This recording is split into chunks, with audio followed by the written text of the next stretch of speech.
sure. I have no way of checking that. You guys are on microphone right now. Sport, but that's totally gone for me because I developed an anomaly in my right eye, and I have a blind spot now right in the middle of my eye.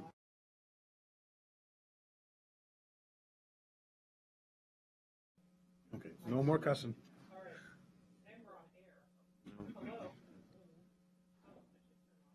Microphone. All right, are we ready? It says on air. Oh. Hello. We're good to go. All right. All right, we're going to call to order the April 12th, 2016 Planning Commission meeting. Roll call. Chair Simpson. Here. Vice Chair Griffin. Here. Commissioner Flores. Here. Commissioner Reddick. Here. Commissioner Meyer. Here. Commissioner Pearson. Here. And Commissioner Walker is absent. Thank you very much. We have a consent agenda that consists of the February 23rd and the March 10th minutes. Is there a motion to approve? I'm so moved. Second. All right, it's been moved and second to approve the consent agenda. Any discussion? All in favor, say aye. Aye. Opposed? Approved. All right. Our council liaison is not here. Do you know if there's a report from the council? All right. Makes the meeting faster when we move right through to number 4, staff announcements. Brad?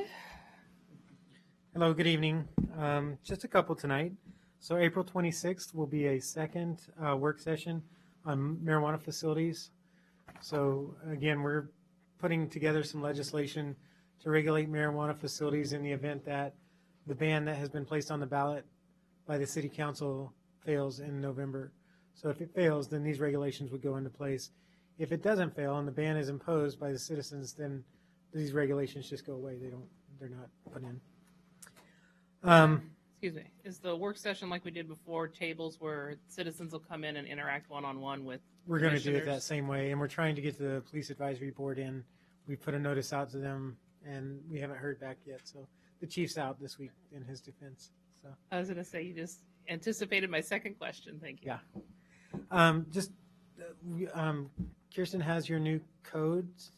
So if you bring your codes in, your development ordinances, then we can replace the stuff that is now outdated. That reflects all the amendments that we made over the last year.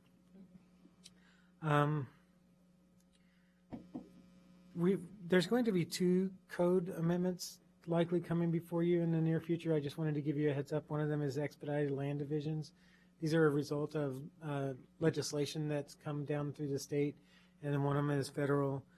So the expedited land divisions will be putting together some legislation to make sure that our code's up to date with the new legislation that came out of the short session of the House.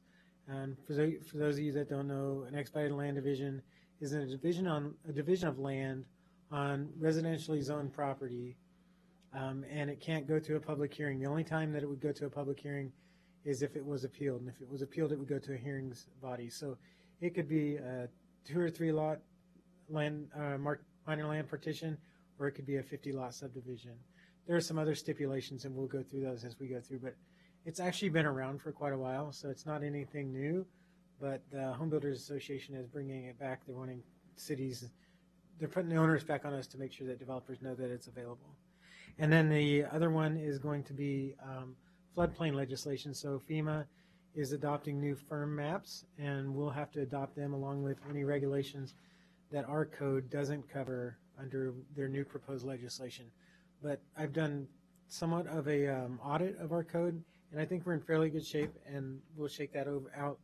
We'll have 6 months once those maps come out. They're supposed to come out at the end of this month or early next month. They keep moving it. So it was originally going to come out in 2007, so that tells you how much they move it.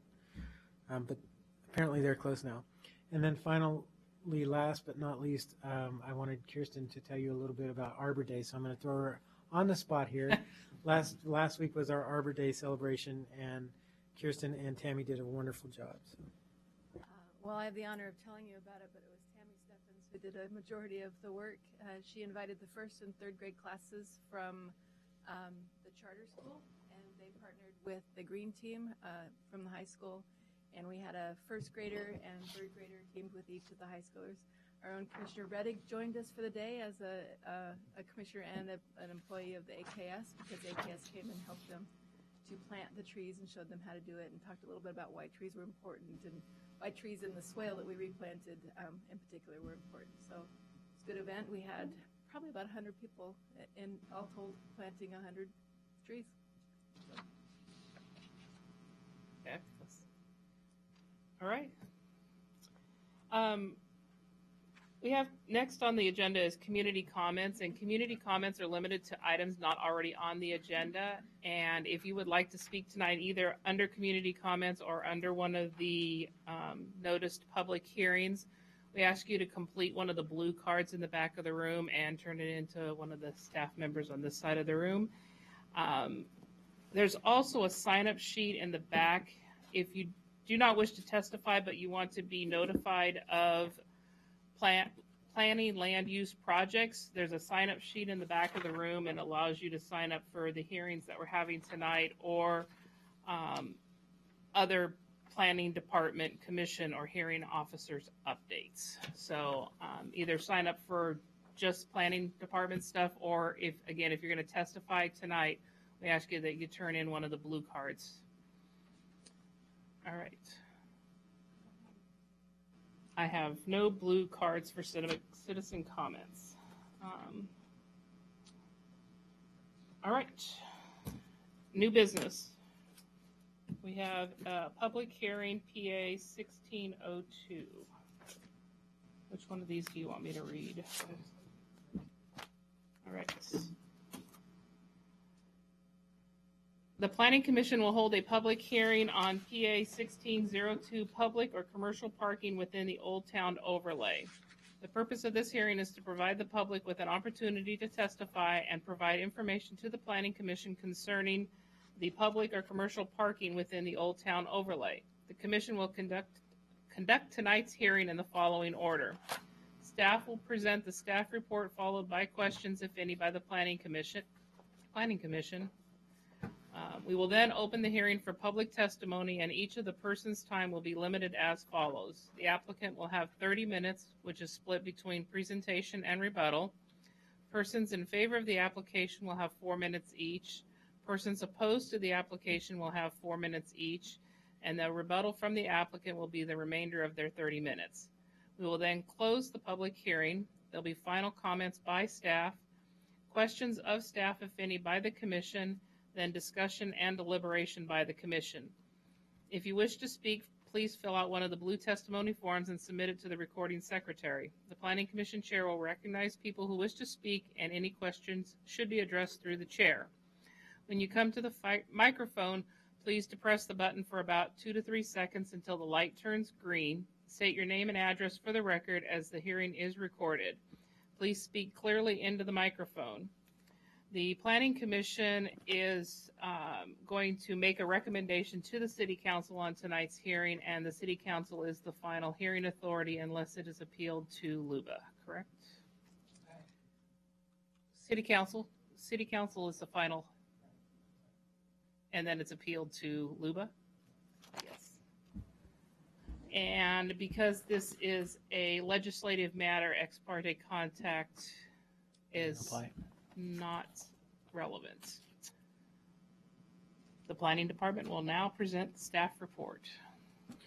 Thank you, Commissioners and Chair. So tonight we're going to talk to you about the Old Town Parking Amendment. And because I received quite a few calls within the last couple of days asking about this, it's not an easy amendment to understand, so I'm just going to kind of give you some of the background behind it. It is an amendment that's being proposed by the Urban Renewal Agency. So the city sometimes fields phone calls from businesses downtown that we need more parking in downtown, and we also hear that from residents from time to time. Currently, as you'll know, I'm going to go to the next slide. The area that is across from Symposium and across from City Hall, it's a dirt parking lot. That land is owned by Urban Renewal Agency. And then up there where you see proposed parking lot, that area is also owned by the Urban Renewal Agency. The Urban Renewal Agency at one point in time recently decided that the two lots on the corner of First and Pine are much more valuable to be developed with some type of commercial use since it's closer into downtown. And they would like to then replace the parking for that would be lost out of that area with a potential parking lot in the location where those two lots are before that.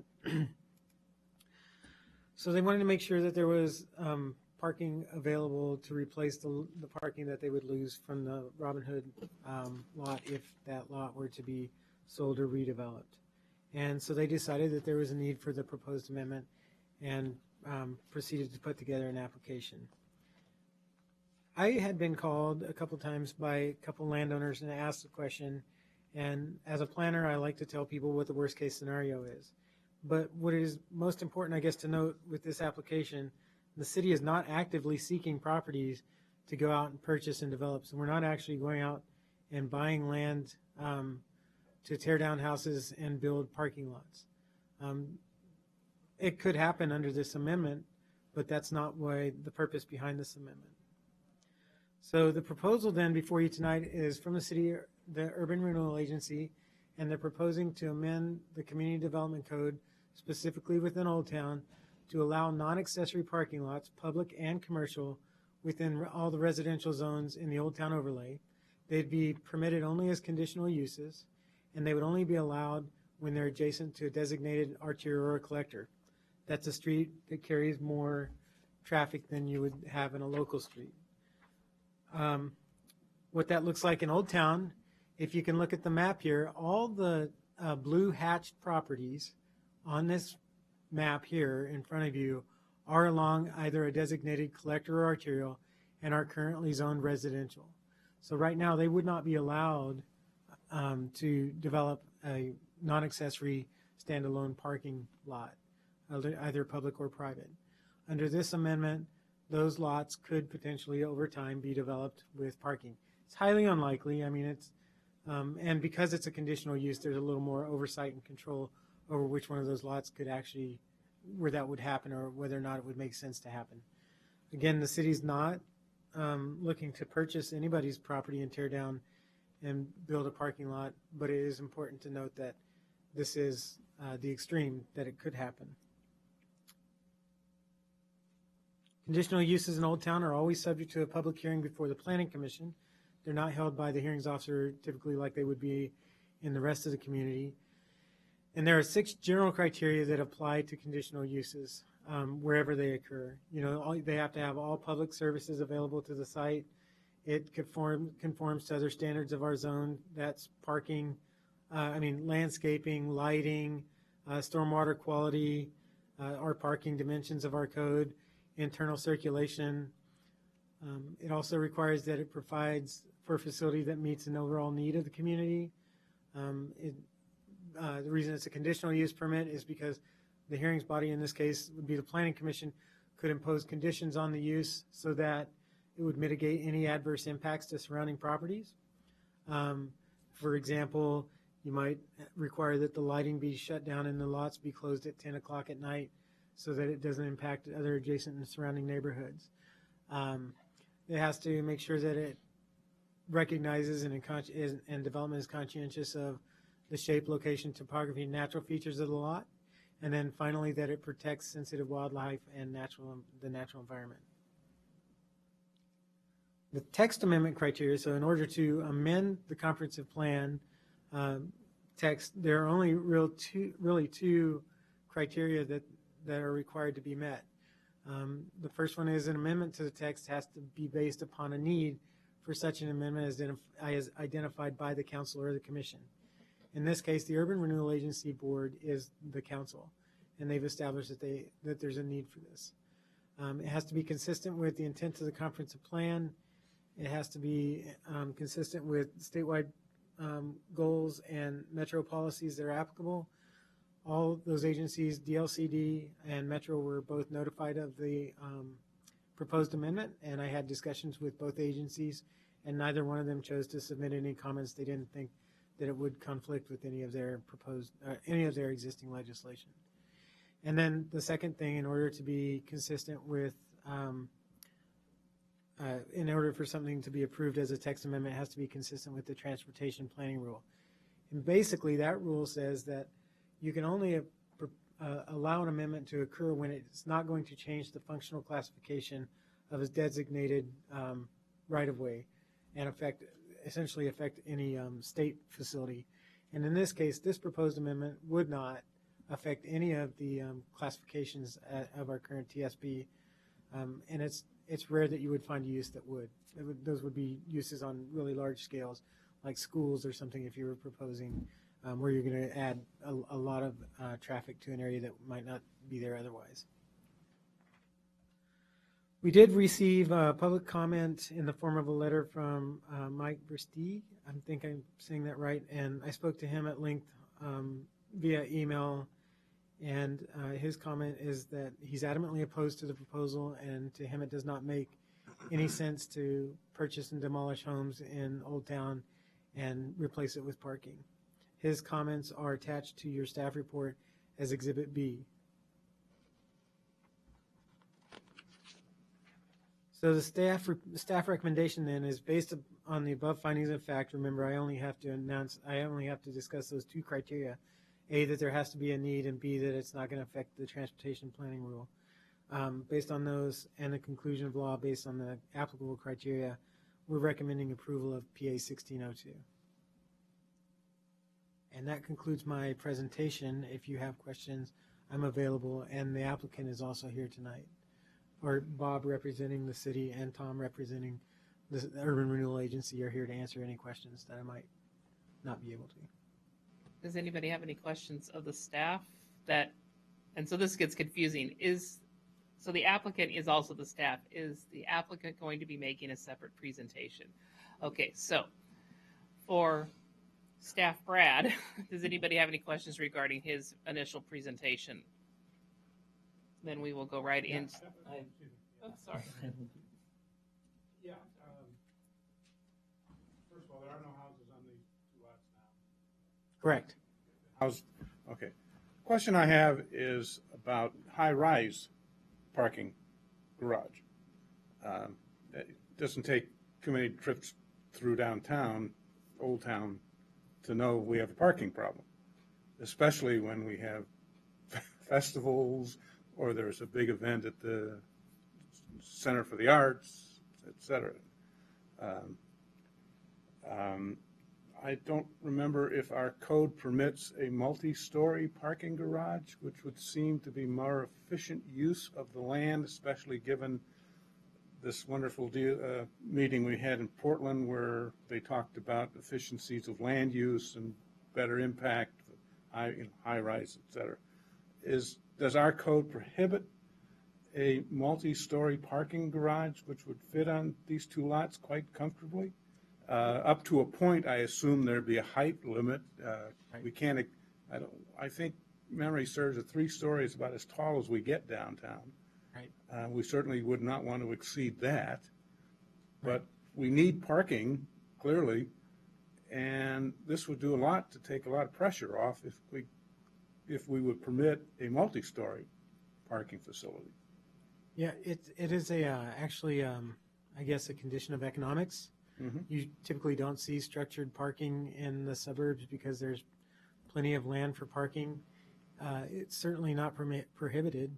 So if that's a way that the Urban Renewal Agency decides to go and is willing to fund such a structure, I suppose they could go through Yeah, that but process. this is not the fringe. This is the heart of Old Town. Correct. Okay, and we're trying to build up commercially Old Town more. Sure. So we're going to need as much accessible parking as possible. I don't think we can determine what they're going to build. All you Right, can I ask know is that. whether I or just- not they're I they just- can or not. Yeah, I just want to know that. Can they if they choose to build Can it? they do it if they so choose under our current ordinances in terms of a personal perspective, more efficient use of the land to have a multi-story rather than just pave it over with gravel and just have one story and that's all you can have. Our current code would allow somebody to bring in an application for multi-story parking. Okay. Okay, thank you. So the map that you showed, you Turn can, on your microphone, please. This is if it were to go through. Do you have something that shows what it would be, what land's available for parking under the current? You mean the parking lots downtown? Do I Yeah, have? like, is I do there- not. Nothing Are to compare to. I think the answer, though, is that right now on commercially zoned properties, you're allowed to have a Off-street standalone parking. parking lot. You just aren't allowed to have a standalone parking lot on residential properties. And so this would allow you to have that on the residential properties as well through the conditional So use everything process. that's red there is commercially zoned, Okay. and you could potentially put a standalone parking facility there. And in fact, there are some standalone parking facilities. If you think of the lot back here behind the Legion, you look at the old Robin Hood Theater site, the community center. So those are, non-accessory. The railroad side can be considered non-accessory parking, but there are some already in Old Town. But within these areas that are blue, So those are like in addition to what already is available in the commercial correct. zones. Okay. So we're adding a whole bunch of more. Okay, that parking makes more options. sense to me. Okay, thanks. All right, we will have the applicant.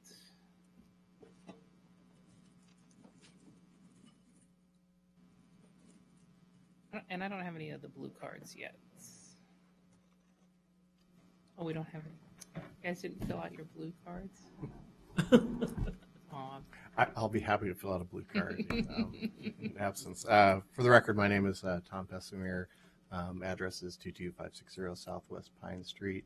And I am here kind of representing the Urban Renewal Agency. I just kind of wanted to just give you a little bit of background about why we're here tonight and maybe a little bit of an idea of where we're going, but obviously can't predict the future too far out. But certainly one thing that I've heard over the last 11 years that I've been here is concerns about parking in Old Town, not only for today, but for the future, and exactly what will the availability of parking be for the long-term future. And I think there's lots of different opinions about how much parking there is in Old Town, but the reality is we know that with the development of Old Town, as Old Town gets stronger, which is the whole reason the Urban Renewal Agency has been here, is to promote business growth and growth in Old Town in general.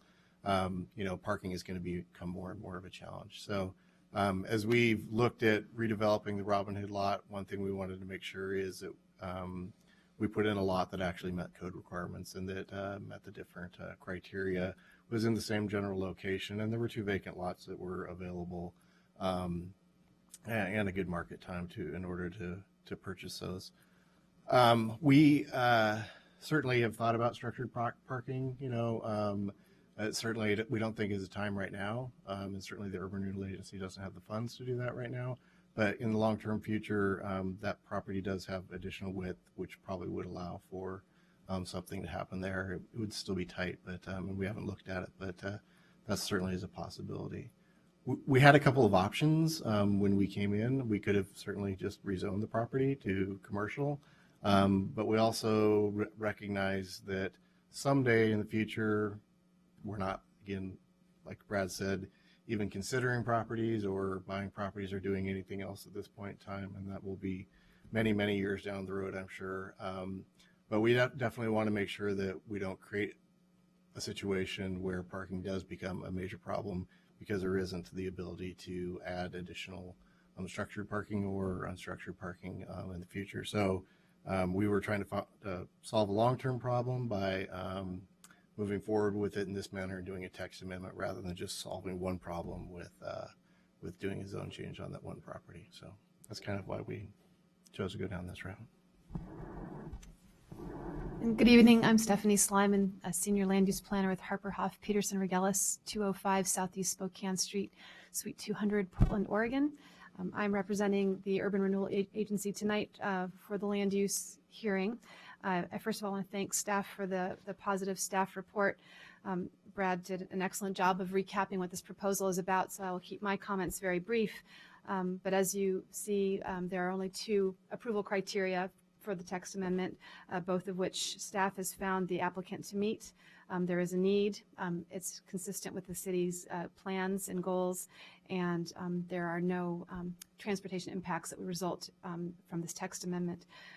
I just wanted to highlight for you that a text amendment, well, on the surface, you mentioned it affects many properties. This is actually a very conservative approach in that by adding off-site parking, public or commercial parking lots to the list of conditional uses, it still retains Planning Commission control over those future uses.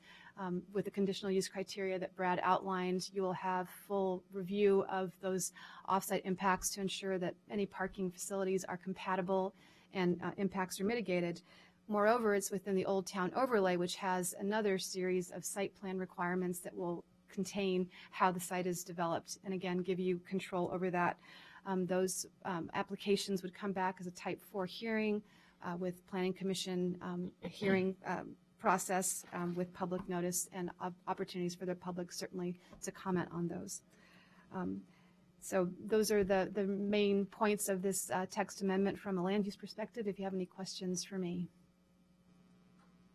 Are there any questions of the applicant before we call for proponents or opponents? I have a question. Okay. So the parking lot is listed as for the public and for business uses. So does the city have any plans on putting a sign up that's restricting it to staff, or is it truly going to be a public parking lot? We have absolutely no plans to put up restriction for staff. This is meant to be a public parking lot, just like the parking lot that is replacing. Okay. So it certainly is not meant to be a staff parking lot. There's plenty of opportunities for staff to park around here. So. And does the city envision using the new parking lot, much like we've used the Robin Hood parking lot for festivals and putting up tents or whatever it is that we need the space for? Because we typically put up, think of the beer garden that was there, recently. That's a huge part of Old Town that's going to be going away. I understand that they need to redevelop it or want to redevelop it, but does the city have any thoughts on that? Or I'm here representing the Urban Renewal Agency, but I'll take that one. When we have a festival, we try to open up as much area as we can and be as accommodating as we can to whatever event it is. That nice part of that is it'll be paved and it'll be safe and secure. So I'm sure it would be. I mean, just like any other area that we have down here, we try to work with the festival organizers and make sure that whatever space is available, however it suits their needs. So. Okay. I just want to add that that parking lot is not part of this approval tonight. It's not being approved. The only thing you're approving is the ability for the Urban Renewal Agency to come forward in the future with it as an allowed use, a conditional use in that zone. So it would be a future land use application where you would review the parking lot. Oh, I'm not confused about that. Okay. But these are questions that I would like to ask because I'm a citizen here in the city of Sherwood. And I would like to make sure that parking lot, if the city is going to build it, would be a true replacement for the Robin Hood parking lot, and the citizens can use it and the businesses can use it. That's what we're being told in this application in front of me. Sure. So yeah, when it comes down the road and we have a new application, we can review that at that time. Right. But and I guess to that point is we will have to come back with a site plan application, obviously, and you can ask more detailed questions again if you want, but I'll answer them the same way. Does anybody else have any questions of the applicant? I have a couple of questions and concerns. I don't know if I was hoping to ask you to come back under rebuttal so I can hear other citizen questions, if that's okay. So I'll hear the other concerns and then see if they are not questions not already addressed. So we do have people. And I'll just apologize in advance for everybody's name that I mispronounce. All right, I'm going to be wrong the first time. Edward Shiley. Sheely. Thank you. Always do the second one. You can take the second one there if you want to, and she can just come up here and sit with me. Happens to be my stepdaughter. Messenger. Meisinger. I told you I was going to be. Everybody does it. It's okay. I'm 2 for 2. There you go. Okay. All All I'm right. supposed to push this button so I'll know when the 4 minutes is As up? long as it's Well, I know green, you're good to go. It's green, okay. Well, first of all, am I supposed to state my name again? Edward T. Shealy, 16058 Southwest 3rd Street. You want the Sherwood and the zip code too? If we only got one, we'll figure it out. Well, first of all, I agree wholeheartedly with the message that you got from Michael Versteeg. I'm vehemently opposed to any amendment that would allow the city or any other body to come in and take my house away that has been there since the early 1920s. Another 4 years, it'll be 100 years old. And it's a house that my wife has lived in for 66 years until she had to go into a memory care facility. Raised 5 children in that house, and I wouldn't allow anyone to come in there and take it away, and especially for the so-called, whatever it was, fair market value. I think it ought to go to the highest bidder that wants to buy the house. And I certainly wouldn't want it knocked down for a parking lot. Okay? Thank you. And there is property around here, I think, at least. There's been a vacant lot sitting right over there on the corner of 3rd and it may have been the one you were just talking about, I don't know. But so far, all it has is for about the last, I don't remember when they knocked that building down, but that was another thing I was opposed to, but I never said anything about it. The old But school. there's a lot that could be turned into a parking lot right now, or it could have been 4 or 5 years ago, and it's sitting there open. That's really all I have to say. Thank you very much. Hi. Pam Meisinger, 15268 Southwest Division Street. I am so opposed to this. This is my stepdad. I cannot foresee my home that I grew up in with 4 siblings. I've been in Sherwood for 54 years, almost, not quite 54 years. And it crushes my soul to think that strangers could possibly buy my property, knock my home with my memories for a parking lot? Hell no. My dad bought that house for my mom on their wedding day. My dad died when I was 10. I don't know all the political mumbo jumbo. I don't want to tick anybody off. I'm who I am. I'm real. Anybody that knows me, I'm so passionate about the old Sherwood. I defend it to the end. You can't take the heart of Sherwood and what makes Sherwood, old Sherwood, the amazing place that it is. It's grown so much and it's so beautiful, but you can't take the homes away from these people. Do you realize the memories that you take away when you do this? I've seen several homes. I already lost my I am a Cochran. If you guys know anything about Sherwood, you know the name Cochran. I already tried to save my family farm where my dad grew up and all my aunts and uncles. My husband and I couldn't afford at that time to save it. It's now considered, it's on Meisinger Place. Well, guess what? What's my last name? I'm a Meisinger.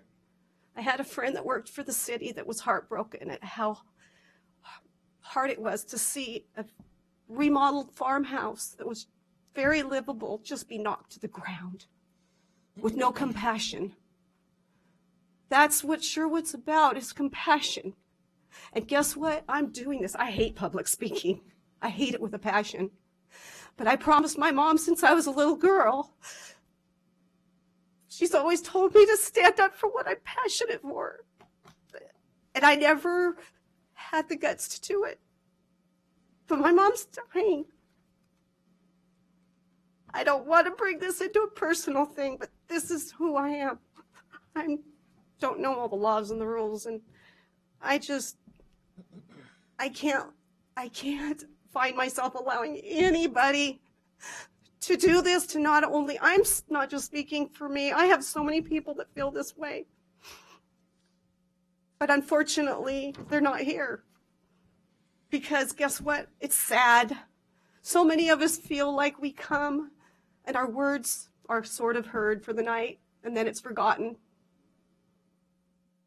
That's not how you run a city. That's not how you do things. You can't take people's homes. I'm not speaking for just my home. I'm speaking for all those people's homes on all of those streets. I know many other people that are worried about losing their homes that they've been in for years and losing those memories. I'm sorry, I may be the younger June Reynolds, maybe, I don't know, tie me to my house, whatever.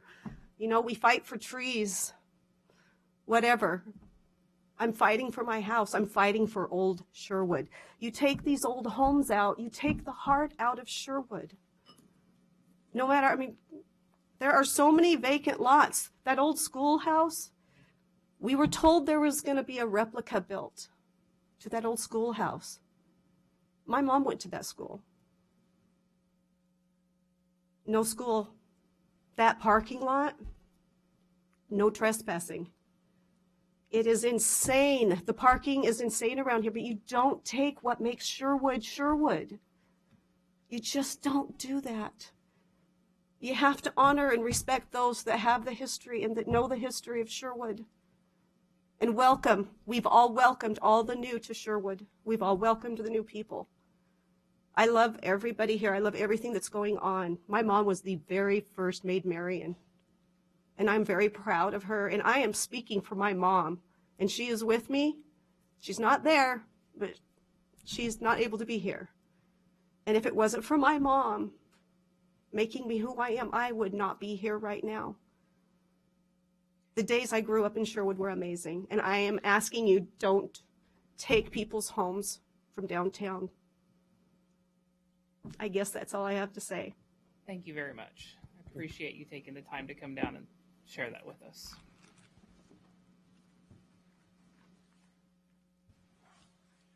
All right, I received two more. We have a proponent, Jeffrey Scott McComb. McCollum, that's close. 3 for 3. I apologize at the beginning. My name is Jeffrey Scott McCollum. I reside at 16101 Northwest 3rd Street, Sherwood. For the last 30 years, my mother has owned this home. My family's been in Sherwood since 1897.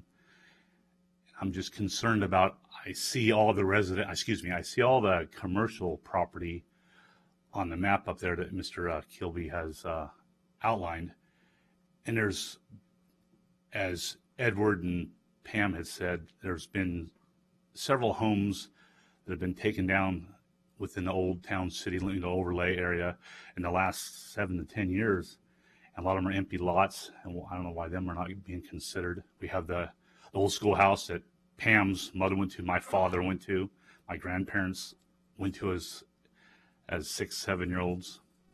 And there's just so much land in Old Town that has lost its, the homes on it, or the structures of age and stuff that didn't meet the earthquake codes and stuff, as the old Robin Hood Theater and things that you've discussed earlier. I'm just concerned about, there's just a half a dozen homes up there that I see, or maybe a dozen, and with all the other commercial area that is there, I don't see why there's a reason to even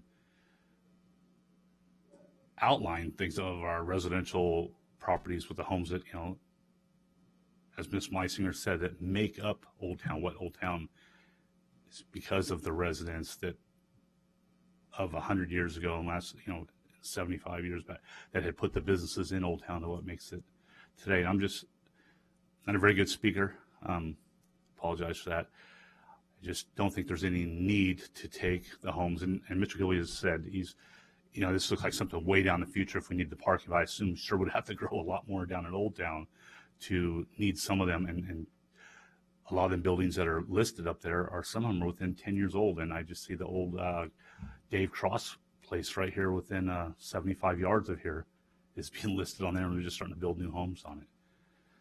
So as I've never dealt with the Planning Commission before, but as all of you with the Planning Commission, please just look into this as in for the residential homes that are still residing there, and if it's really something that needs to be, that an urban renewal agency needs to have at this time. I just don't see no need for it. There's too many other empty areas around, and obviously across tracks they took the old I'm looking up at the map, the old treatment center, and turned it into a parking lot for the Woodhaven Community Church, which has now changed its name.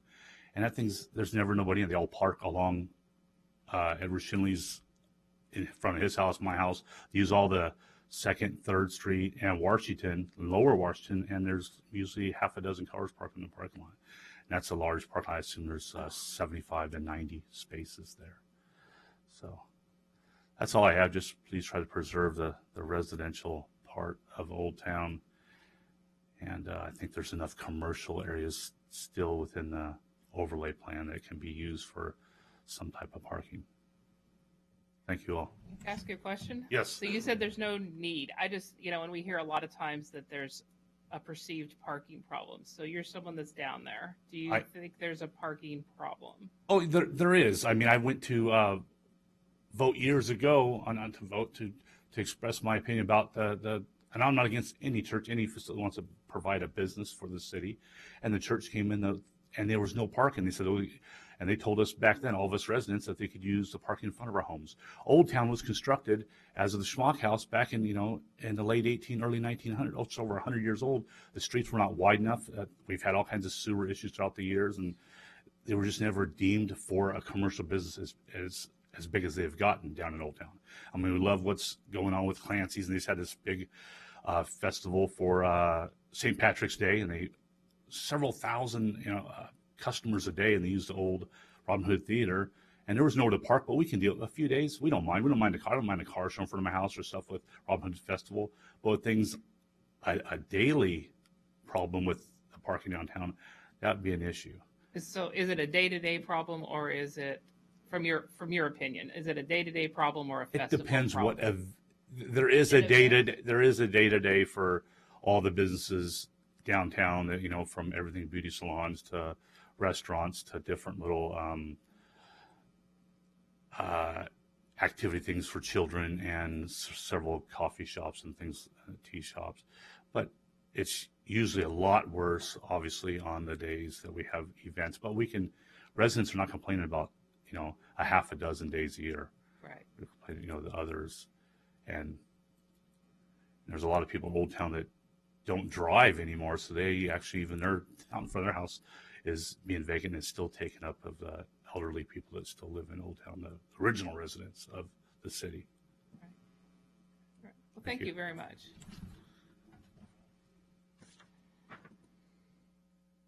I'm going to get one. Tim Voorhees. There you go. I got 1 out of 4. You know him. I cheated. I've heard your name before. Yeah. Tim Voorhees, P.O. Box 908, Sherwood, Oregon, owner of Steel Tech Industries. I'm going to throw a little different perspective on this. The parking problem of downtown was created by staff. The apartment complex over there didn't have enough parking spots put in it.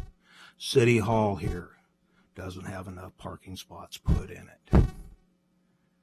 The parks didn't get down there. They added a parking structure down there, nice one, but still it isn't enough to handle the festivals and everything else. You come downtown, for a festival or something like that, and you want to go to the bank. My knees are gone, my back hurts, and they want me to park 4 or 5 blocks away from my bank. I go through the roadblock and just double park in front of the bank with all the booths on either side, because I'll be darned if I'm going to walk an additional distance to my bank. So what I see happening here is another knee-jerk thing by the city to fix a problem that they created. They had an opportunity to put in more parking here if they would have bought the land and did things. I see things happening with different things with the city. That isn't probably proper to say things going on, but if we would have waited on the water line and gave our water system over to Tualatin Valley like Walt Hitchcock wanted, we wouldn't have this big debt with the water system coming up over us and another 2% increase. The city does a lot of knee-jerk things. They go, hey, we got to get this development in here. We told them that they didn't have enough parking for some of these things. So, and then I hear these people talk about their houses being tore down and stuff like that. That's a different story on that. I hope it never happens. I've had incidences myself with this city. Everything ends up with an attorney, or at least it did with the old regime. Sherwood is a good town. The staff, I don't know about, because they never look far enough in the future. Adding to the parking issue is Tualatin Sherwood Road, that big traffic jam out there. I told them they needed 4 lanes all the way out. Their traffic engineer said, "You're not an engineer. I guarantee you there won't be a traffic problem." You have to start listening to the citizens and stop doing what you guys want to do. Thank you very much. Thank you. So I see a few other people in the audience, but I have no more blue cards. Does anybody else wish to testify this evening before we ask for rebuttal?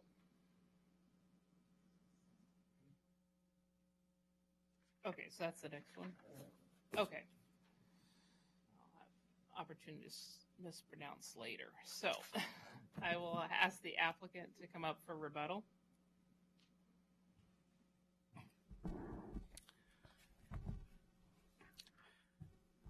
So I guess a couple of things just kind of off the top. I think, Mr. Voorhees kind of makes the point. What we're trying to do here is trying to do something that's not a knee-jerk reaction. Like I said at the beginning, we could have just done a zone change and solved that one particular issue. And what we're trying to do is we're trying to think about what's going to happen in the long term in the future. We have absolutely no plans to tear anybody's house down or even to build any other parking lots at this point in time. But we don't know what the future is going to hold for Sherwood. And so they're correct. The retail commercial properties in the Old Town area could be parking lots. What we're trying to do is trying to make sure that we're looking way down the road, not trying to do things in a knee-jerk fashion, and expand the possibilities that could be parking lots someday in the future if they were needed. And that would be, certainly a conversation. Parking lots aren't inexpensive to build, so there would have to be a need at that point in time and a desire to do that. So that's really the intent of what we're trying to accomplish here. And I would only add from a land use perspective, first of all, acknowledging there's a lot of emotion around this issue, and there's nothing that we can say from a land use perspective to make people feel better about that. But I do want to point out as a point of fact that the properties in question are zoned medium density residential, which already allow for conditional uses that are not residential in nature. For example, raising of animals other than household pets. Civic buildings, public use buildings, those are allowed as conditional uses that are not residential uses. So this is in addition to that list, but it certainly is not out of character with what this zone already allows to happen today. So I had some questions and concerns when I first read this application, and I guess I'm just going to go ahead and put it out there.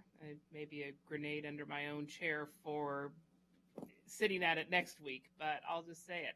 I am concerned that we are opening up a door without enough information. We have in our staff report that there is supposed to be a parking study done to determine the need in that area.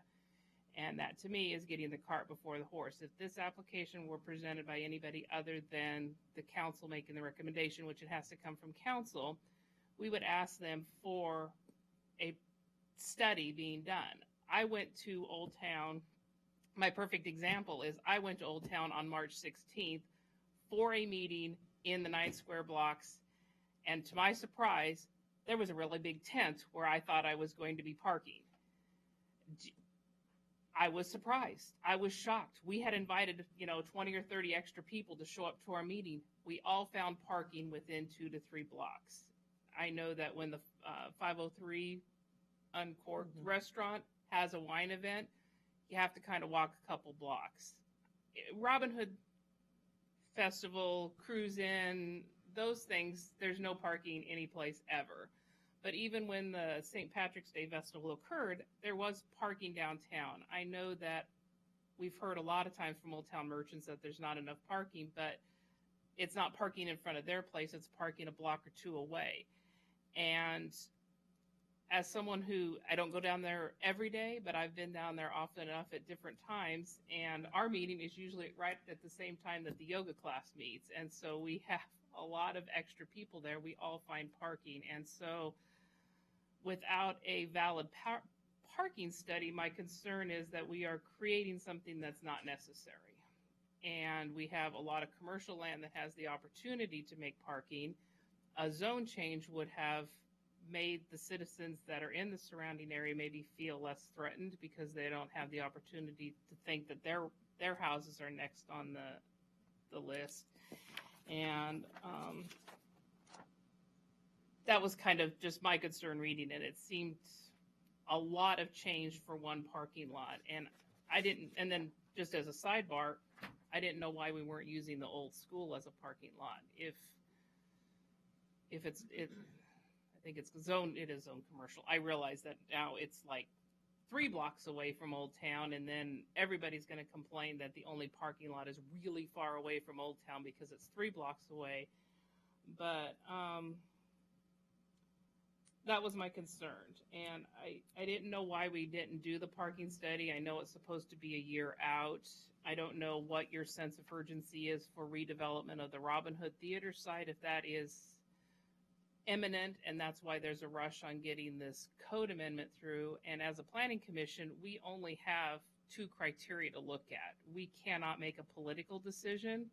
We can make an objective decision that say, yes or no, you meet this criteria, but we can't say our heartstrings are pulling one way or the other, and you know that. We have to take it up to council, and council has to hear, and council makes the political decision. We can only make a recommendation. And those were my thoughts when I was reading. It just felt awkward that it was incomplete. And one of my thoughts was, is there any chance of sunsetting this conditional use so that when the parking study is complete, if it affirms the concern that there is not enough parking, then it would stay. And if the parking study doesn't affirm it, that it goes away. That was just one thought. I mean, if we have to go forward, we have used sunsetted conditions of approval before, and it enables an application to come through. We see how it works, and then further information allows us to either reinforce the sunsetted clause or let it expire. And so those were my 2 things. One is, I don't know if we have enough information to prove need based on personal interaction, or if a recommendation to council would include sunsetting it so that the parking study could be completed. Sorry. I don't know what else to say. This is my personal opinion as someone who lives here, and I didn't want to see the flavor of our town change yet again. Sure. I didn't like losing Robin Hood. I didn't like losing the old school. I didn't want to lose anything else that makes us feel this way. And I'm hoping the citizens hear that we don't have the ability to make a political opinion. They have to take that to the council with their emotional concerns, but as a citizen, it was concerning. Yeah, I guess, I'll just say that we're trying to solve a problem here. Mm-hmm. And make the parking situation better. And, when you talk about a parking study, a parking study is going to have a 50-year time horizon, or a very, very long time horizon. So, it's impossible to say, what the need is going to be at any slice in time, but certainly when you take a look at the long-term issues, it's going to, be taking a long-term impact, and so it's going to probably show a need at some point in time, but that need will have to be defined at the time. So I don't know what good a sunset clause would do when you're talking about such a long period of time over a parking study. Would enable the application to come through for something that's already ready to go, and not allow applications in the future to occur without further information. So that would my only hope at protecting other properties from being changed into parking lots. But that was just my personal opinion. Yeah. So I guess that would be up to you if you want to consider something. Again, like that. It's up to the council. The council's going to decide what's best for the community overall. I was just expressing my opinion and concern and throwing out an option for the commission to consider. I would like to ask Tom, representing the URA, another question. So you said the city's trying to, to fill a need, to remedy a situation that that the council / URA has perceived. When and if we take away one lot, the idea is we'll have this other lot. I get that. I totally understand that. What I don't understand is, why does the URA feel the need to change that throughout all of Old Town? Why not just get the zone change? Why are we pushing this big change, which would affect all of downtown? Yeah, I think, like I said, we're just trying to prepare for the future and make sure that we have options as things develop. But you must have had a discussion. Let me finish to answer your question. The urban renewal agency is going away. This is what I'm going to be one of the very last projects that we do. So I can't really answer that question, from a perspective of what the urban renewal agency might do in the future, because we're not going to be here. This is going to be something that will be decision makers 10, 15, 20, 30 years from now. And so, we're trying to prepare for the future. If the Planning Commission doesn't think that we should be, and we should just be looking at solving one problem, we can solve one problem. So then, as a city council, what is it that we're trying to prepare for? What does the city council must have talked about their vision for Old Town, and they're trying to prepare for that.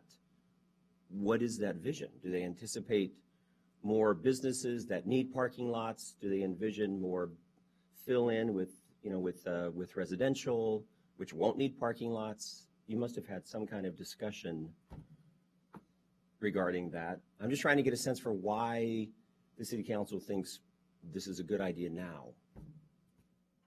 I just don't understand that part yet. Yeah, and all I can say is, trying to open doors for the future to make sure that if and as Old Town becomes successful, there are options for them to consider relative to the parking issue. Okay. All right. Anybody else have any comments or questions regarding to the applicant, regarding the application? I have a comment, but it's not directly regarding, it's just, I think there is a parking issue downtown. I mean, I spend time there, I go there for festivals, there is. And that is something we need to solve. But as a commission, we've seen quite a few different issues come up, and we've had people come talk for or opposed. And I would say the Old Town overlay is a small population area. And the people we have had speak opposed to this, from a percentage-wise of that population, is one of the highest percentage of any community issue that we've had come up. And so that really says something to me, that this really means something to the people that live there. Now, that being said, there is a definite issue down there, and we need to address it. I'm not sure if right now this is it.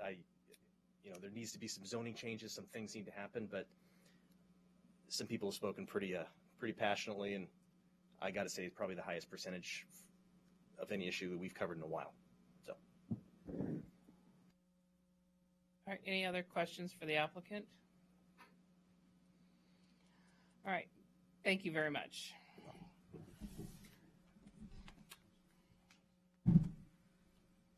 All right, so that will close the public testimony. Are there any further comments from staff? Not unless you have any questions for me. So can you clarify the Planning Commission's role and what the criteria and opportunities or options that we have as a commission? Sure. So you make a recommendation to the council, and you can recommend to approve the amendment as proposed. You can recommend to modify the amendment in any way you see fit, or you could recommend denial of it as well. You are an advisory body to the city council, so you will be making a recommendation to the council, and ultimately the council will make that decision. Commissioner Griffin asked the question about what we're planning for Old Town, and I can say right now that our ultimate goal of staff is to do a comprehensive plan amendment over the next couple of years, and beyond that, we just went through the town center plan. So there is some definition of what Old Town might look like in the future, and it is not necessarily restricted to what's out there today. But there, as a commission, we need to be open to the idea that there would be parking issues that need to be addressed over time. Whether or not you feel it's ripe to do that now or to do that in 20 years when you have more of a problem, or otherwise, it's kind of up to the commission to make that. But I do think that there is somewhat of a cloudy vision, if you will, of what Old Town is going to be. So what we have to rely on now is what the people that live in Old Town and do business in Old Town perceive and see every day. So. All right. All right. Commissioner Pearson. Okay. We are the Planning Commission. Okay. We're supposed to be 7 people who rub crystal balls. This proposal came before us because the Urban Renewal Board and the City Council envisions losing 2 parking lots that currently exist,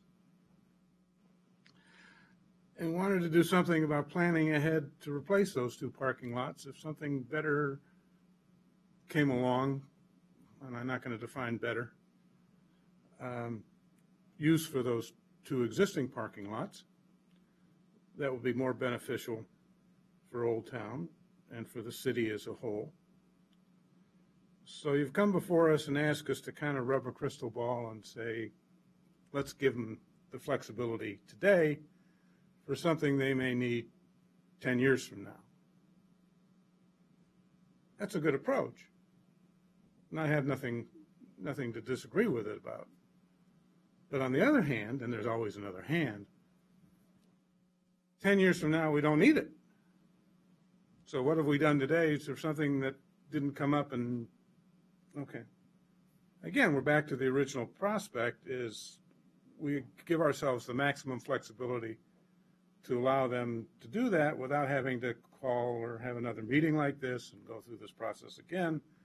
And now we have a specific need because we now have a specific need. But it could be tomorrow that need comes up. We don't know.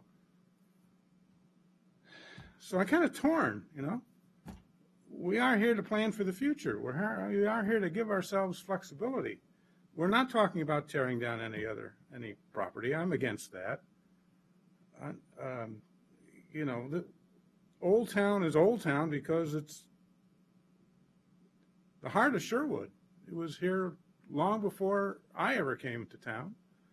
I enjoy seeing pictures of what Sherwood looked like 30 years ago when there was nothing here but Old Town. And we don't want to lose that. Nobody wants you to lose your houses. Trust me, folks. You know, we're here. We're with you on that. I can guarantee you that. So this is a tough decision because I can tell you right now, I can vote either way on this. Give you the flexibility, yeah, okay. This department is going away. Somebody else has to come up and now speak for this when 5 years from now the issue does come up and we have a use for the Robin Hood Theater parking lot. I know there's some issues that have been discussed about hotels coming to town and other things coming to town and where we're going to put them, et cetera. And again, I think that's kind of one of the reasons that they're talking about what are we going to do with Robin Hood. And I agree. I see that empty lot sitting over there by the schools, and I wonder where the heck that came from. Because I've only lived here for 3 years, and I didn't know. I haven't got that history. But we are the Planning Commission. We have to make these decisions. We have to try and look ahead and try and give ourselves flexibility. Again, this is going to be a political decision made by the City Council. And they're the ones that are going to have to live with that. And they're the ones who are going to have to face the voters in terms of what they decide to do with the city. So I'm going to have to tell you that I'm going to have to vote for this to maximize flexibility, rather than having us go through this again. And I just explained to you my vote. I really am torn, but I'm kind of in favor of maximizing flexibility.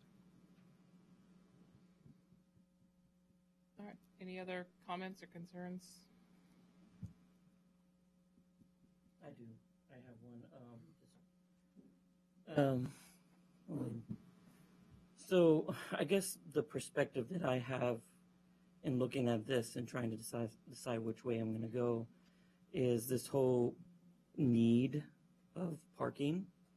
I think that it's needed for sure, but I also see that there's available land elsewhere without having to make any changes. So if there wasn't any of the other available land, then I would see that as a greater need, imminent need. And so it just seems to me that we still have all these other options before hitting any of these potential areas. So I don't see it as a need to change this because we do have, I see all these other spots. If these other spots came available, you know, the commercial spots may not ever be considered. And so I just don't really see it as a need from my perspective because of the other areas that I see available.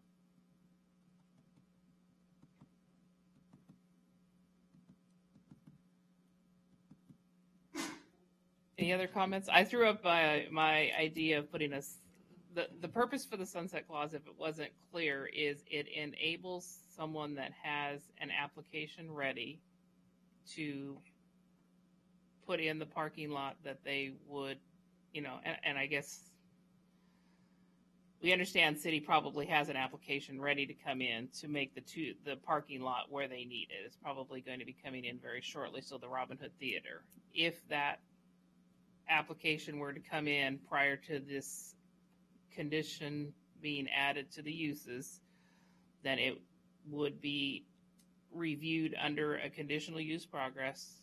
It would, in essence, enable them to do exactly what they're asking us to do. There's flexibility immediately, and I guess I don't know what the future holds. We're supposed to plan for the future. we don't have a parking study, and I know what your statement is that, you know, in 50 years, a parking study could mean something different. But it would enable the city to put forth a parking study, and that would either affirm this decision and make it viable, and it would remain in the code as amended, or the parking study would say, no, there's other opportunities, and we should allow this to expire now that the immediate need has been resolved. So I would ask if the commission has any interest in entertaining a modification to the recommendation. If I'm off in left field and this is doesn't make any sense, I will let it go. I can let it go then. Is there a motion on the floor to approve PA 1602? I'll move that we approve. I recommend. Recommend. I'll move that we recommend. Russell, read the language. I haven't got the form. Is there any other final discussion, or we pass that on? We can have discussion. We'll have a motion if. There's a call for motion. Right. As I sat here and thought about it, and I thought about the testimony from the public and from the applicant, and I thought about what Commissioner Pearson said, and he's a wise guy. I mean, he's also a wise guy too. So, and I think that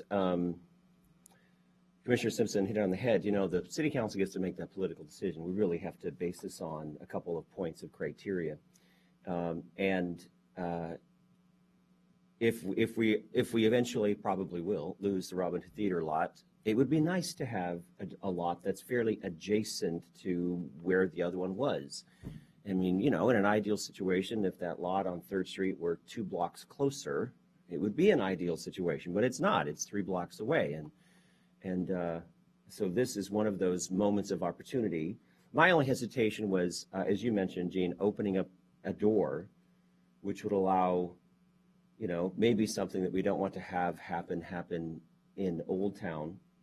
And I think what we need to do is we just need to have faith in our elected officials and come to our city council meetings and be part of the process and make our opinions known and our concerns known. And that's how we can govern, you know, that's how we can, you know, set the direction of the city. So that's all I have to say. Is there a second on the almost worded?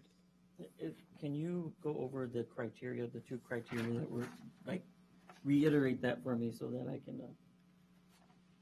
process that?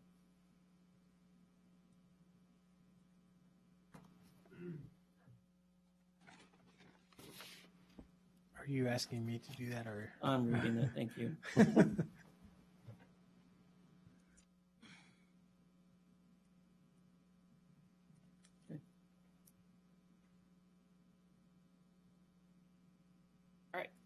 You want me to start reading? Oh, please. And so this will be the official motion? The official motion. Right. I move the Sherwood Planning Commission forward a recommendation of approval to the City Council for PA 16 dash, what is it? 02. 02. Code update.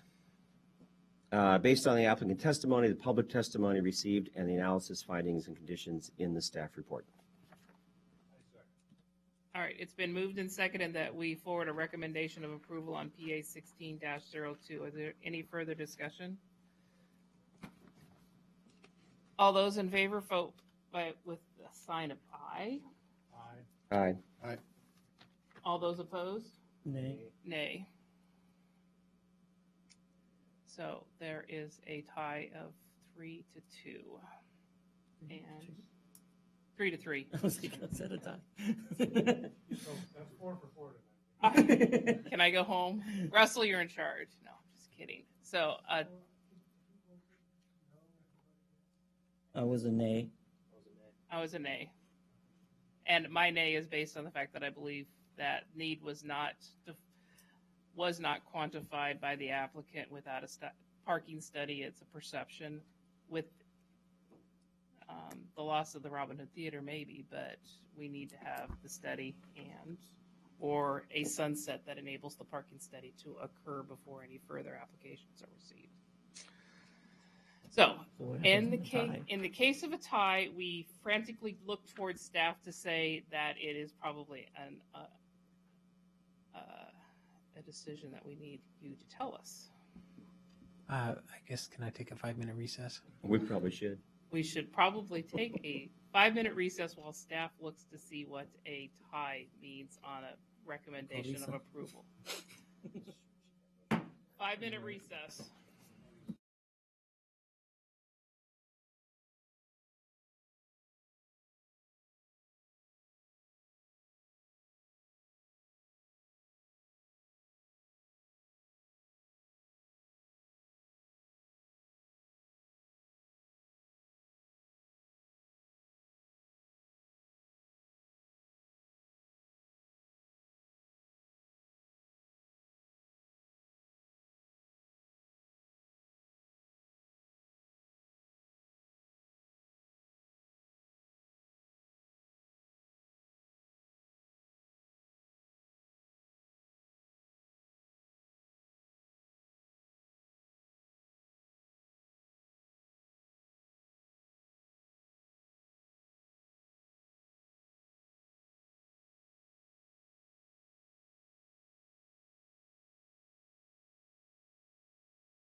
We've received consultation on what I'm supposed to do, so I look a lot smarter than I did before the break.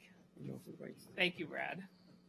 All right, so we are reconvening the Planning Commission, and under the deliberation of PA 16-02, staff has advised that a tie becomes a non-recommendation to council, and it will go to council for their May 3rd hearing with no recommendation from commission, but we do have an opportunity for anybody on the commission without deliberation. We'll take one more vote to affirm, or you may change your vote. So at this time, all those in favor say aye.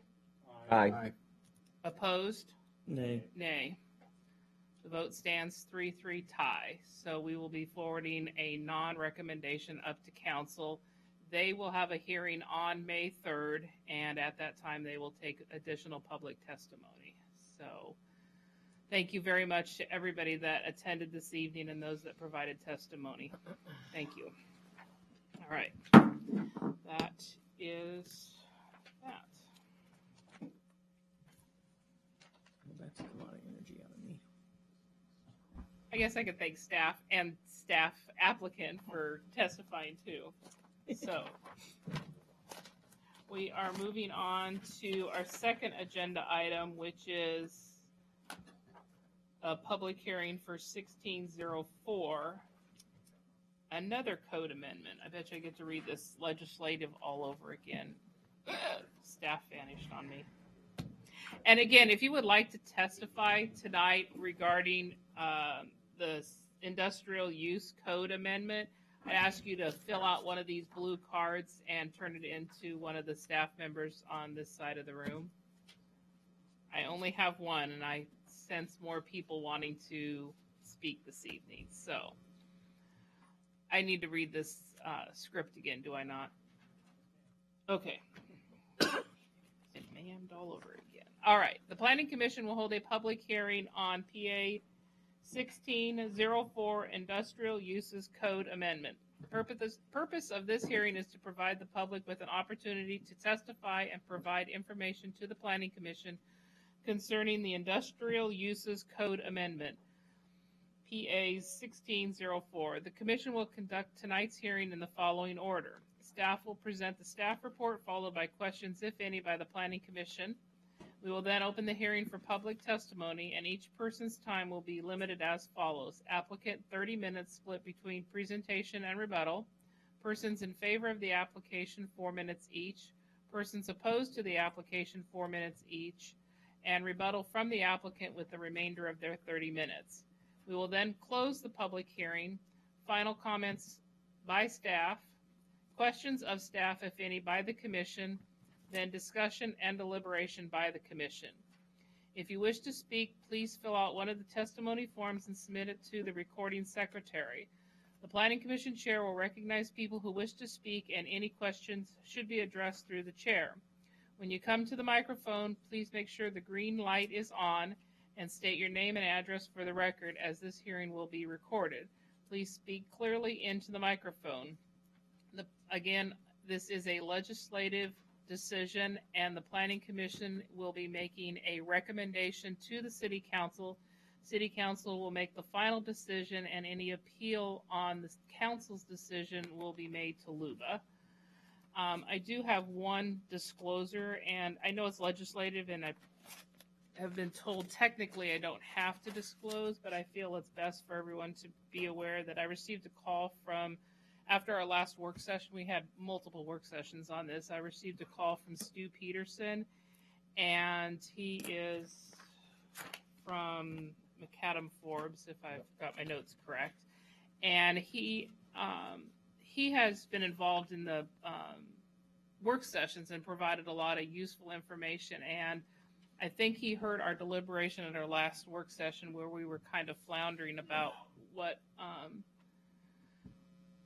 some of the definitions of what he was intending in the industrial uses. And we just had a conversation that discussed about industrial services not being a retail, but they are supportive of the industrial marketplace. And I believe that Julia had captured that in what we have as a final draft.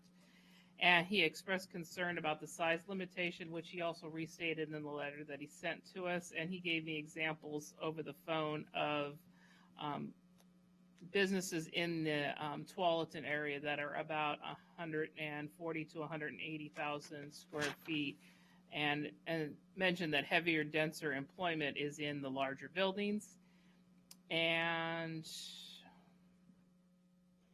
expressed concern that the only 50-acre parcels really are Nike, Intel, Mentor Graphics, and expressed again that warehousing is part of the industrial ecosystem, and so is the industrial service that we were trying to, define and put into code. So that was the gist of our conversation. I just wanted to make sure that people understood that I had this conversation off the record after our last work session. And so I don't believe it will impair my ability. In fact, I think it made me a little smarter afterwards to understand what it was that he was saying in his letters to us. So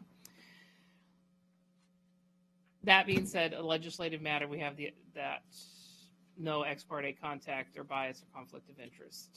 Correct. So that being said, the planning department will now present the staff report.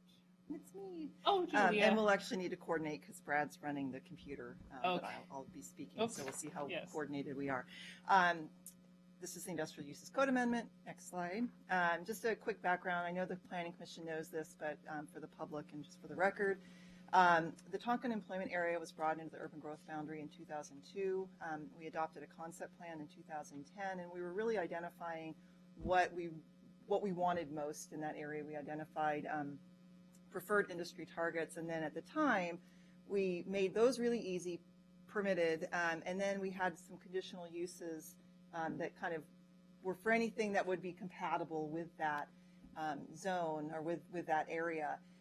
However, when we did our code cleanup in 2012, when we merged 3 chapters, the light industrial, general industrial, and employment industrial into one chapter, and we tried to streamline the use categories, we unintentionally didn't capture very well what that was intended to do with the conditional uses, and we found that very few industrial use types were actually permitted in the EI zone.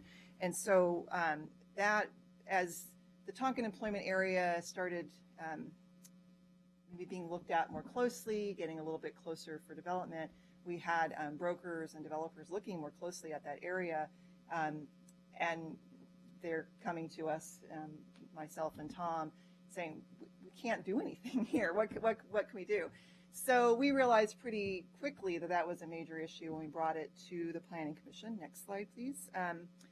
We first presented this to the Planning Commission on October 27th, where we presented the issue and got support from the Commission to proceed with the code update process. We did another work session in December where we kind of outlined what other jurisdictions do for industrial uses, started getting some direction on maybe how we wanted to move forward. We had a public work session where we sent notice to all the industrially zoned property owners and invited them into this public work session in early January. And then based on the feedback from that work session and the public and the Planning Commission, staff provided a first draft of recommended changes in late January. And then again, based on Commission input, we revised the draft changes in February. And then at that meeting, you said, yes, this is good enough for you to go forward and do the public notice. And so we did that. We provided the LCD notice on February 19th. We published notice in the Times as well as the Gazette. We posted notice in 5 locations around the city. We mailed notice to all industrially zoned properties.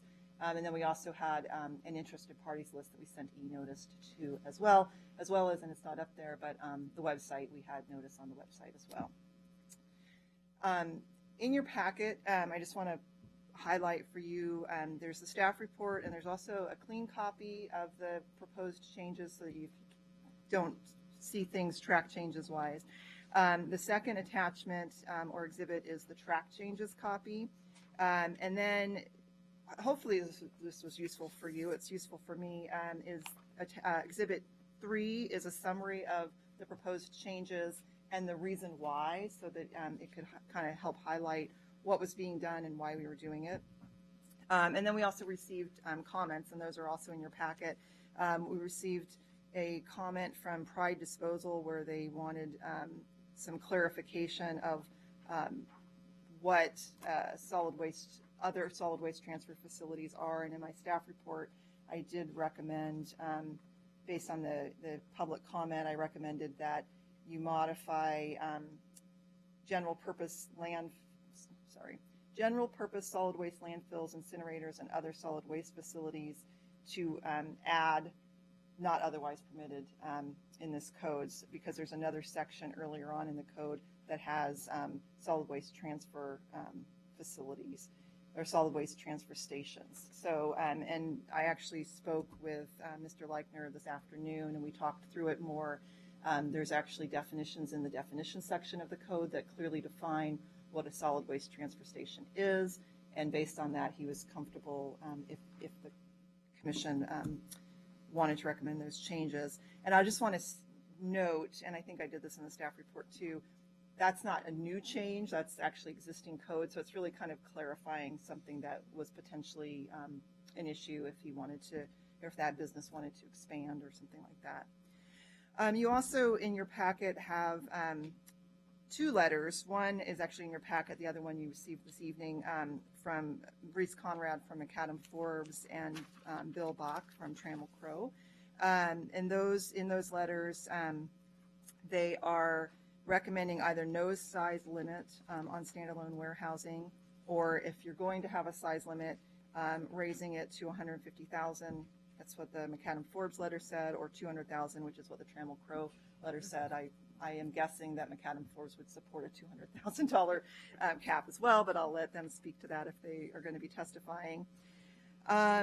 We received a letter from Willamette Water Supply wanting to just make sure that public infrastructure is permitted, specifically a water treatment facility. And I checked the code, the existing code, and that is a permitted use in all industrial zones. There's also a letter that you received this evening from Mr. David Stiller, just concerned that quarry operations would not be permitted in this area, in the industrial employment area, if it was in the city. And that is currently the provision. The proposal is that those types of operations not be permitted in the employment industrial zone. Where is that letter? Yeah, I don't think we actually We received don't have that. a David Not Stiller from letter. Stiller. Oh. Yes, please. Sorry, I made copies. And then there's also, so there's that one, and then the Willamette Water Supply.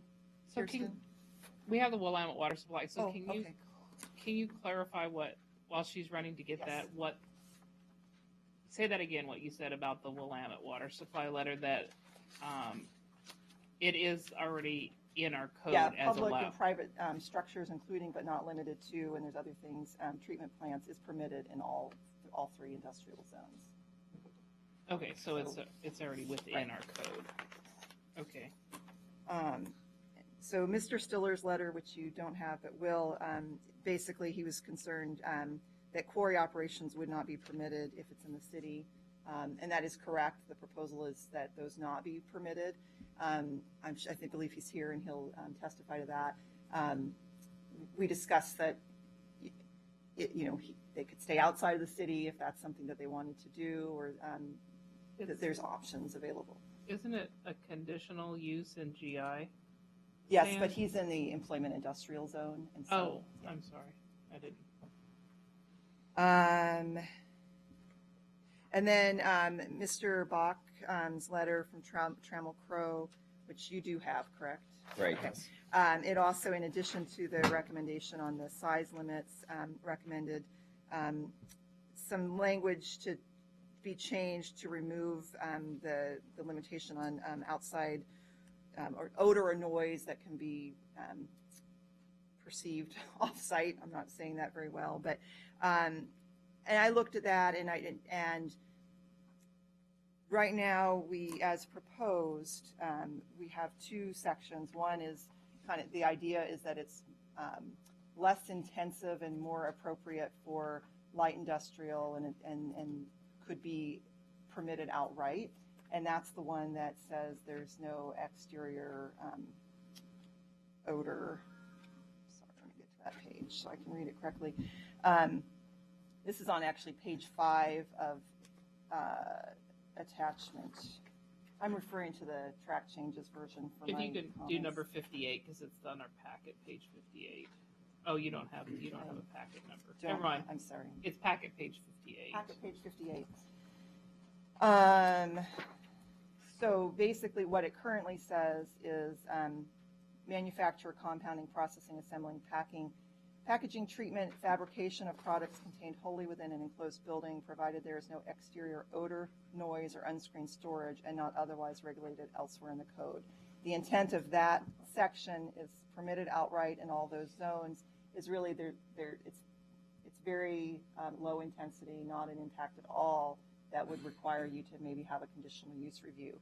The one right below that is manufacture, compounding, processing, assembling, packaging, treatment, fabrication of products not otherwise prohibited elsewhere in the code, provided other offsite impacts are compliant with local, state, and federal regulations. And that is proposed to be conditional in the light industrial and employment industrial, but still permitted outright in the general industrial zone. So my recommendation is that I don't know that you need to further permit, I guess, that the exterior odor, noise, or unscreened storage, because if you do, then you might as well remove the first category I just read. And that's certainly something you guys can discuss, but the idea is to have 2 different categories of different intensity. And then finally, I believe you received this evening a letter from Tim Voorhees, or materials from Tim Voorhees, and I have to apologize to him. He actually submitted that back in February. It was before the public notice went out, and I didn't make the connection that this was intended to be public notice, but his comments were more around the issue of rather than prohibiting uses to protect the impacts of the neighbors in an area, maybe it would be better to say, if you move into an area where there's an industrial zone, that you should be required to sign a waiver that says you're not going to complain again about these industrial uses. And I don't know that that's a bad idea, especially in areas where new residential development is coming in near an industrial zone. I don't know that it necessarily would negate anything else that we do here, but it's something to think about.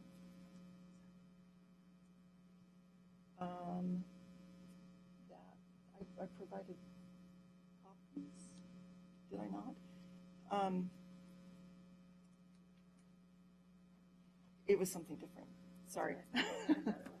I will have to get you Mr. Stiller's letter in just a moment. So when I'm done with my presentation, we'll take a break. We can take a brief break. Sorry. Mm-hmm. Okay. Next slide, please. You guys should be very familiar with this criteria because we talked about it a lot earlier tonight. But the criteria for a text amendment is that it's based on a need for such an amendment. The amendment needs to be consistent with the intent of the comprehensive plan and other provisions of the plan and code and with any applicable state, city statutes and regulations.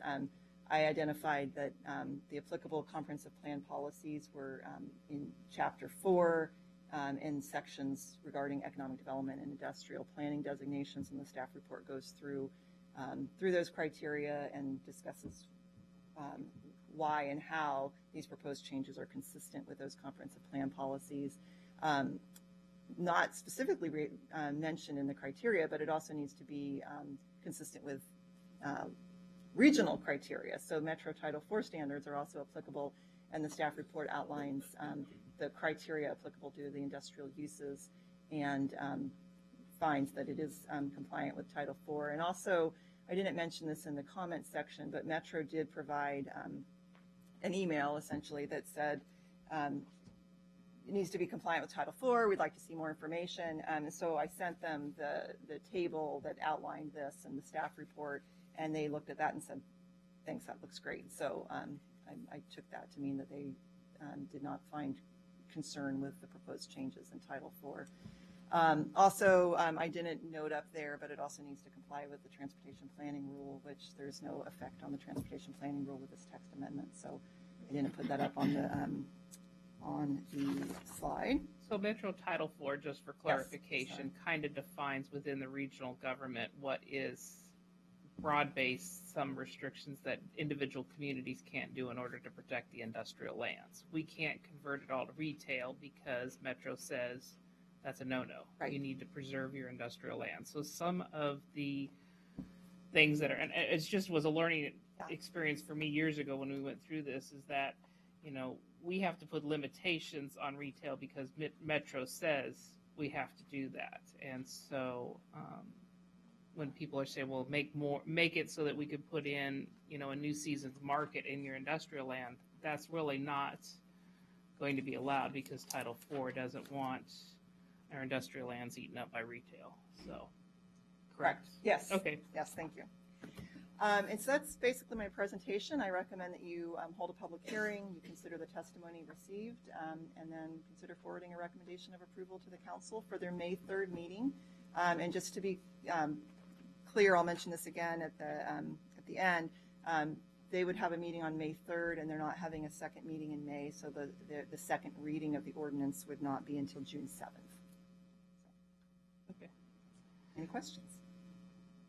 Any questions of staff before we call for our recess to get the rest of the exhibits? All right, then we will have a 5-minute recess to get exhibits. And then I'm going to actually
Okay, there's the David Stiller letter. Oh, I'm glad it wasn't 25 pages long. I know, it's like, No, wait. Did I have... I had a blue piece of paper before. I'm so glad they're blue. Yes, I found it. And other proponents, opponents, other. I don't have an applicant. Do I have an applicant? You are it? All right, we're going to re-adjourn after our recess. The commission's been handed a letter sent by David Stiller dated Tuesday, April 12th. Has everybody had a chance to review that? All right. Okay, so with that being said, the applicant and the staff have completed their presentation. Are there any questions for staff / applicant before we move forward to citizen comments? All right, we start with proponents, people in favor of the application, and my first one is Bill Bach. And I've got 4, so if I spelled or pronounced your name correctly, the other 3 are probably going to be wrong, so. You pronounced my name correctly. They spelled it wrong up there, but my grandfather would have had a fit, but not me. I'm not my grandfather. I'm sorry for the other 3. I'm Bill Bach with Trammell Crow Company. You have my letter, so I'm not going to reread it to you. I did want to I guess I'd just maybe up here for clarifications and any questions that you may have. Let me clarify first of all on the noise and odor issue that our objection or comment is about the no issue, because no isn't really a very good standard. Anything that somebody may perceive, it's impossible to open a door without making noise on a facility. And we ran into this on another project, which scared off for a while the prospect, because it said that you could make no noise from the site. And this is a major industrial site, and just a truck pulling in, a door opening up, could be perceived by someone who wanted to cause trouble or wanted to raise an issue as making noise and bring you haul you into a violation. So I would suggest that to avoid that you have some more reasonable standard, and I think you already have that in your noise and nuisance codes, so that let those apply. I mean, I understand where you're getting at. You don't want somebody that's going to have fans running with chemical smells or something else, but that could be handled, I think, something differently than no, because I just don't think it's a standard that people can meet. And the people that we're typically dealing with that are buying these buildings or occupying them are pretty sophisticated about this stuff. They've run into this other places, and it's just going to be something they're going to have to deal with down the road. So I would suggest you deal with it up front. Secondly, on the size restrictions, we're seeing buildings in the 200,000 foot range. I think the industry can live with a 200,000 square foot limit on standalone warehouse. I can't really speak to the employment densities. It's going to vary from user to user. Typically, obviously, a warehousing use have less employees than manufacturing typically. But on the other hand, once the spaces are in place, they are convertible from one use to another. We see buildings, you put up a 200,000 square foot building, and somebody changes their business model and they do some value add. I don't think you want to shut them out just based on size alone. I think that would make it much more attractive to people. I cited in the letter our dealings with wineshipping.com, who is a big player down in Sonoma and Napa, and then has moved up into this area. That project would not have happened if we were not able to build a warehouse of that size. And that is they do some value add, but it's shipping labels and putting things together. They don't make any wine there. But I think those kind of users, I don't know that there's another one out there, but we see that industry continuing to grow and prosper in this area.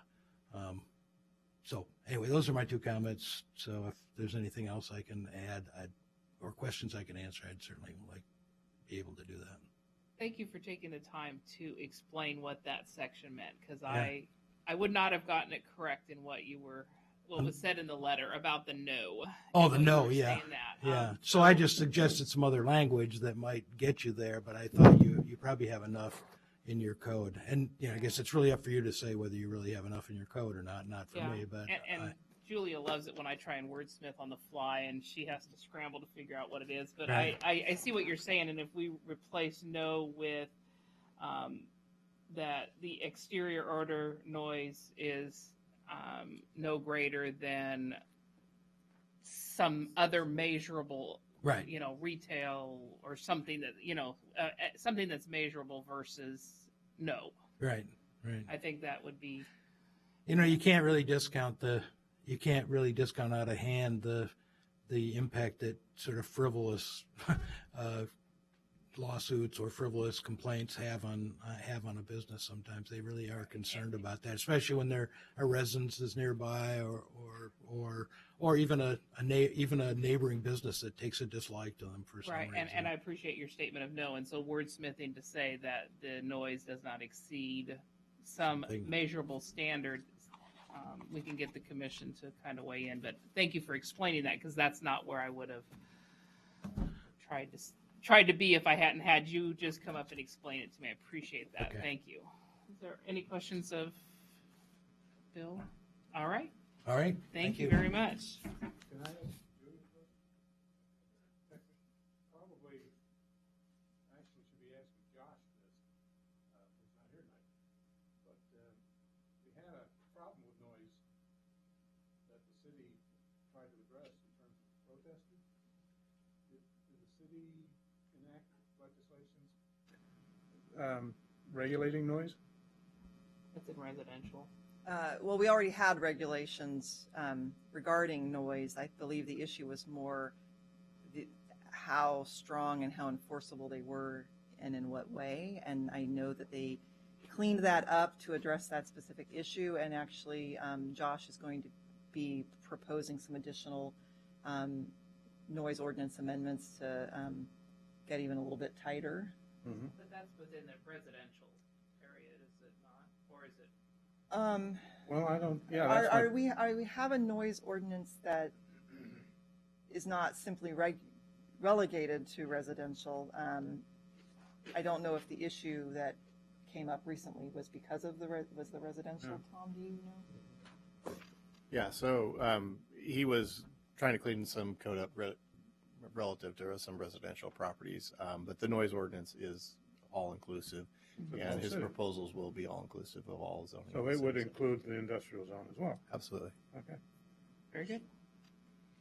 All right. And this ordinance can't override that ordinance, or this proposal can't override whatever the city ordinance comes up with? Correct. So we're pretty covered on noise. In terms of odor, language, We actually, I was commonly acceptable odors for an industrial area, there's going to be some smells. So in our development code right now, so the noise is not in the development code, it's in the municipal code. In the development code, there's a section 16.152, says, all otherwise permitted commercial, industrial, and institutional uses shall incorporate the best practicable design and operating measures so that odors produced by the use are not discernible at any point beyond the boundaries of the development site. The standard, and then there's some, basically it says an applicant shall submit a narrative, explanation of the source, type, and frequency of the odorous emissions produced by the proposed commercial, industrial, or institutional use. In evaluating the potential for adverse impacts from odors, the city shall consider the density and characteristics of surrounding populations and uses, the duration of any odorous emissions, and other relevant factors. And then exceptions, nothing in this chapter shall preclude the city from abating any odor problem as per applicable city nuisance and public safety ordinances. So that's what's in our development code right now. I'm not sure if we have an odor section of the development code. I don't think that we do. So that's what's there now regarding odors. All right. Thank you. Stu Peterson.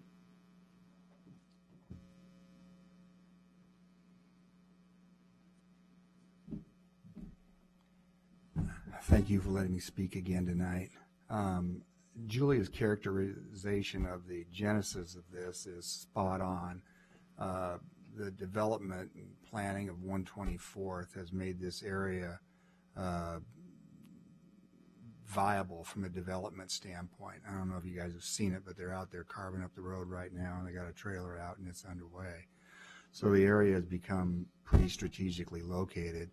So when we first got involved with this as the listing agents on the Orr property, the 96-acre piece, kind of the keystone piece right there at 124th and 12th and Sherwood Road, we read the zoning ordinance, and we spoke to many of the prospective people that would allow you, by developing this property, to realize the resource. In other words, to generate the contribution to the city's coffers via the millions of dollars of taxes that it would occur because of the development of the property, and we realized we had a problem.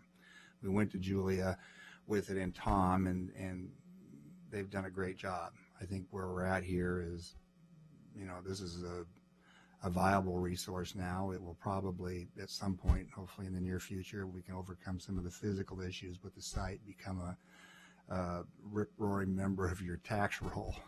But the one thing that is an issue and is holding it back a little bit is the size limitation. And I think Jean, as I referred to it when I spoke to her, was it's part of the economic ecosystem. I believe that 16% of the workforce in Tualatin is employed in warehousing industries, and that goes from all three of their industrial subsection zones, ML, MG, and I think they have an industrial park as well.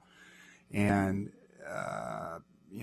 these buildings, the developers that want to develop on this site want to build large buildings, not because it's all going to be warehousing. There's much more manufacturing employment in this area than there is warehousing, but it is a part of the system.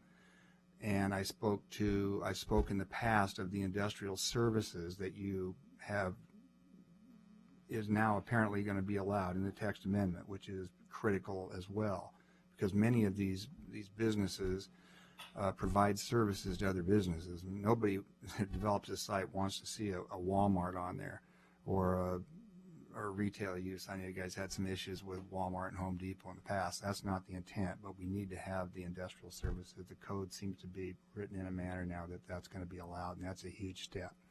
But again, back to the size, the developers and the people that will turn this property into income from the standpoint of property taxes have a huge interest in building large buildings because it cuts the cost of their construction. It allows more employment density overall when you're done with it because of the way the site's covered, and it makes it more economically viable. And there are dozens of uses. We keep bringing up Oregon wine storage, but that's an agricultural industry that's obviously very important to the area. The building that Bill and I were involved with, in fact, was a 150,000 square foot freestanding building. The employment density in it is not tremendous, but it's not negligible either. And like I say, there's a whole host of other businesses that have come into the area that are there because of that. They're repackaging, they're people that are producing wine, they're augmenting it, they're doing other things with it, and it's a resource. And so that's what I would love to see this size go up to 200,000 square feet, but 150 would be a lot more palatable than 100, because almost every building that's been built down here in the last 10 years, I'd say 75% of them are 100,000 feet or greater. So that's all I got to say, and I appreciate the work and the help. Any questions? Yeah, it's Sure. my night for questions, apparently. Okay. So just perception, 200,000 square feet. I don't know how many of us can say, oh, I know what that building looks like. they're building new stuff on 12th and Sherwood Road between Sherwood and 12th and off on the right-hand side. It's just brand new buildings. If you're headed back into Twalton's on the Yeah, right-hand side, yeah, that's a on the- 200,000 square foot building. All those The one, no, not all of them. Those ones that you are up right now, one of them's 50, one of them's 75,000. The one that's underway right behind it is 200,000 square feet, and that developer is in fact one of our prospective developers for this site. McLean Foods building is well over 300,000 square feet. That's behind there, and it's a viable employer. I was trying to get an idea of what grew up in Those are Wallace and- 50s. Those are, let's call them 50 to 70,000 square foot buildings. Okay. Yeah. Just trying to give size perception to say a Yeah, 100,000 building looks like the this. biggest How building big's a Walmart? Is ours our Walmart? 100? Walmarts are well over. Well, the one in, I thought it was 145,000. The total site was about 190,000 with all the pads. Yeah. So the building is like 145? Yeah. Okay, thank you.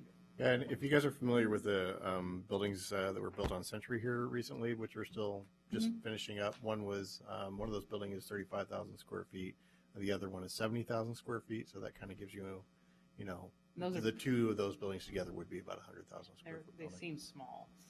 I mean, my opinion. No, But they're this isn't a constrained site, by as whole I've said bunch of before, and it's not, I mean, it's a nuance of this area, but it's not a distribution area. You're not going to build bombers like they build at the airport or in the Rivergate Industrial District, where we call them bombers. They're 300,000 to 500,000 square foot buildings.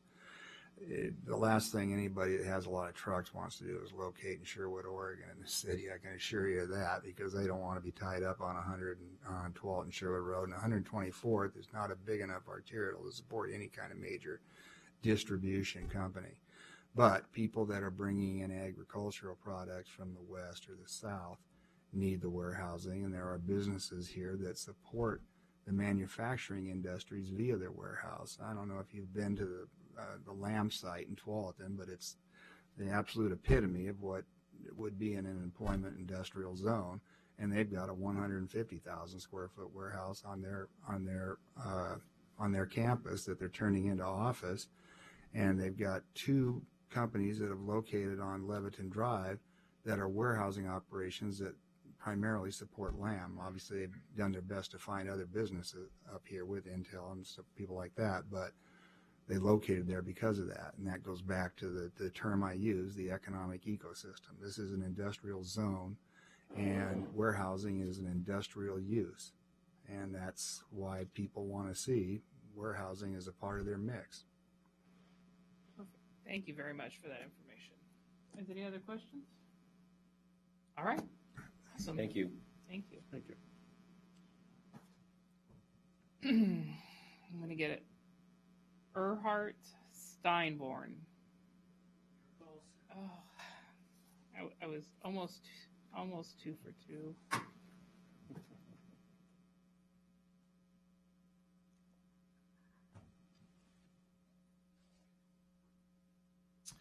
My name is Erhard Steinborn. I live at 18950 Southwest Roy Rogers Road. And we have 2 commercial buildings on on Southwest Pacific Highway.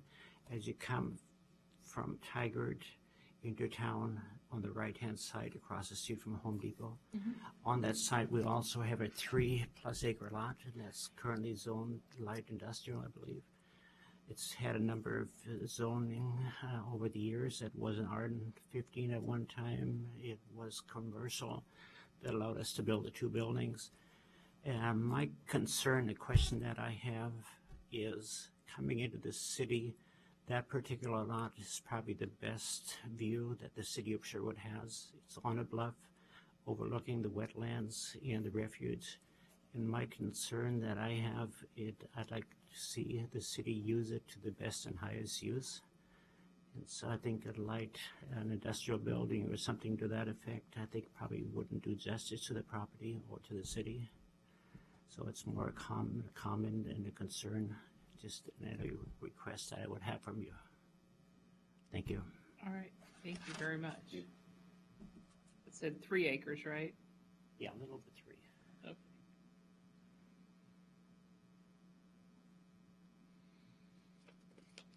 All right. David Stiller.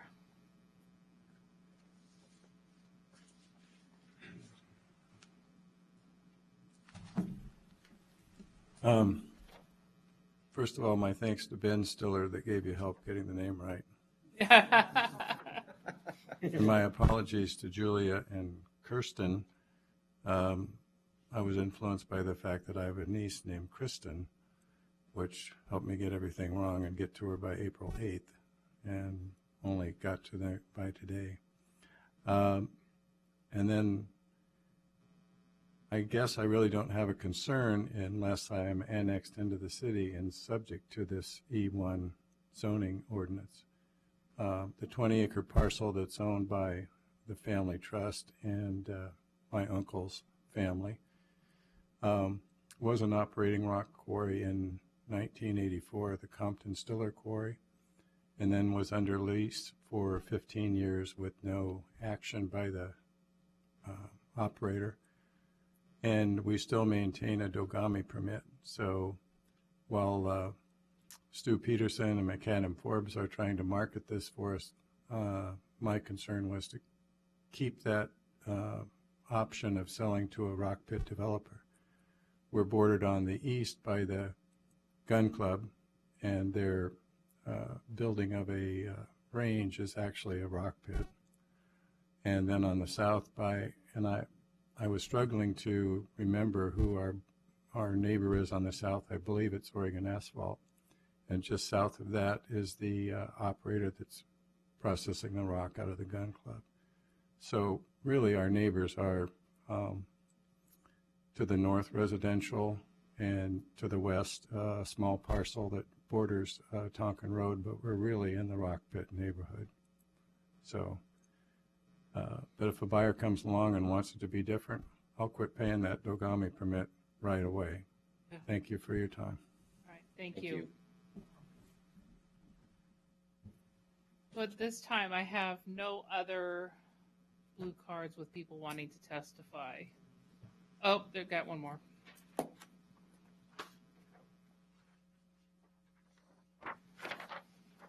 Tim Voorhees. I got that one right too. Oh, better. That's 25%, right? Yeah.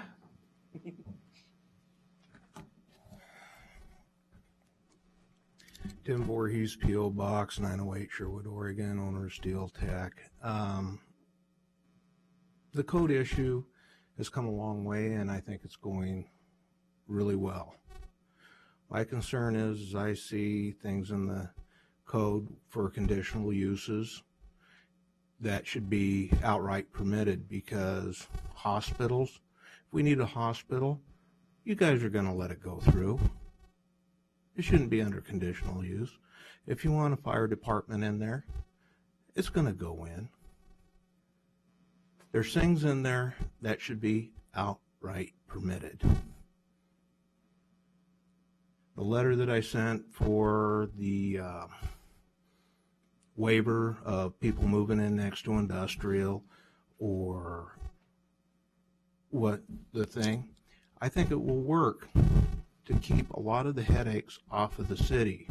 Julia mentioned that the people over in the apartment complex are now complaining about the city works place starting too early. If they would have had to sign the waiver, you wouldn't have a headache.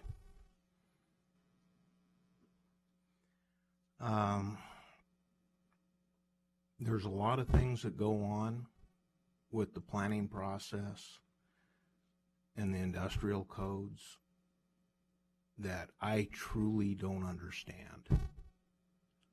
But I do see things that are a little bit confusing to me. Maybe the definition of rock quarry or mining, what is that? Is that the removal of any rock? So if you put in that it's, you can't mine or put in a rock quarry or remove rock, how are you going to develop that property? don't limit yourself. I heard of another piece of property where they had to go in and remove a whole bunch of bedrock. They repurposed it and used it for the roads in the development. But that is rock quarrying. So don't limit yourself and give the people or the environmentalists a leg to stand on. That's all I have to say. Thank you. Thank you. So now I truly don't have any more blue cards. Does anybody else wish to testify before we return it to the applicant for rebuttal? All right. We will. I really don't have anything to add unless you have questions. I think the issues that were raised primarily are really policy things that you need to wrestle with. Except I want to make sure if Tom has any comments or feedback on some of the comments, especially related to the warehousing and storage.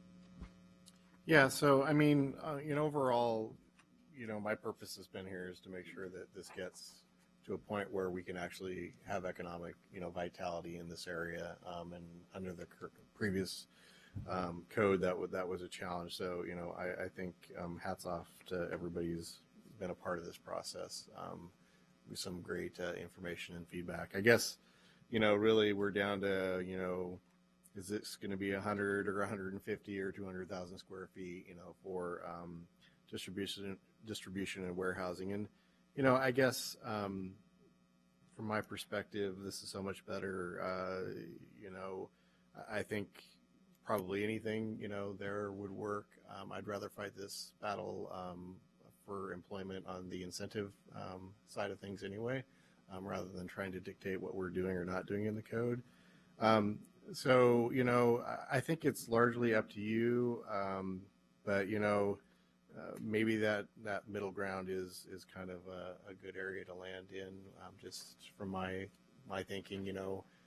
When you're taking a look at a Walmart, which is 150,000 square feet roughly, it looks massive. When you take a look at a 150,000 foot warehouse or distribution center, it looks pretty small. So, it's kind of what the use is and what the surrounding, properties are, and certainly, the goal is to have this area develop, and so, I guess I don't really have strong feelings anyway or another. 200 feels a little big for me, because I'm concerned that some of the very large parcels could potentially become, taken up with non-job producing activities. But, I think you guys have had great input into this question, and you guys can make a good decision based on that. So, thank you. Yeah, that was so my concern as well. Having a 200,000 square foot warehouse that employs 3 people.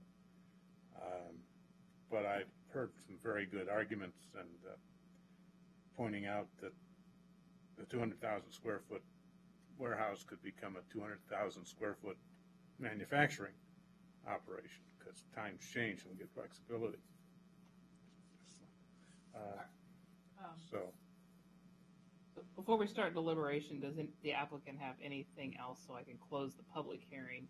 I was just going to say that if you felt so compelled as to modify the odor comment, I do have some recommended language for you to consider. Okay, let me get to the right page and then do deliberation. So, Brad or Julia, so all the other comments that I have and I know you're going to be shocked, some Scrivener errors that I've found that I would make comment on. Do you want them before I close the public hearing or after I close the public hearing? After is fine. After. Okay. So, page 58, right? Or page 5 of the... Thank you. I'm sorry. I do have that, the Planning Commission packet, but I didn't have that noted, so I'm not working off of that. But yes, page 5 of the track changes. Right. I'm ready for. Oh, language. I thought you were Sorry. giving me your Scrivener's errors. No, you said after after we close, and I'm waiting for Okay. your. So- as an applicant, I believe you're giving me your Gotcha. change. Okay, so I think it could work if you said manufacture, compounding, processing, assembling, packaging, treatment, fabrication of products contained wholly within an enclosed building, provided exterior odor and noise is consistent with municipal code standards, and there is no unscreened storage and not otherwise regulated elsewhere in the code.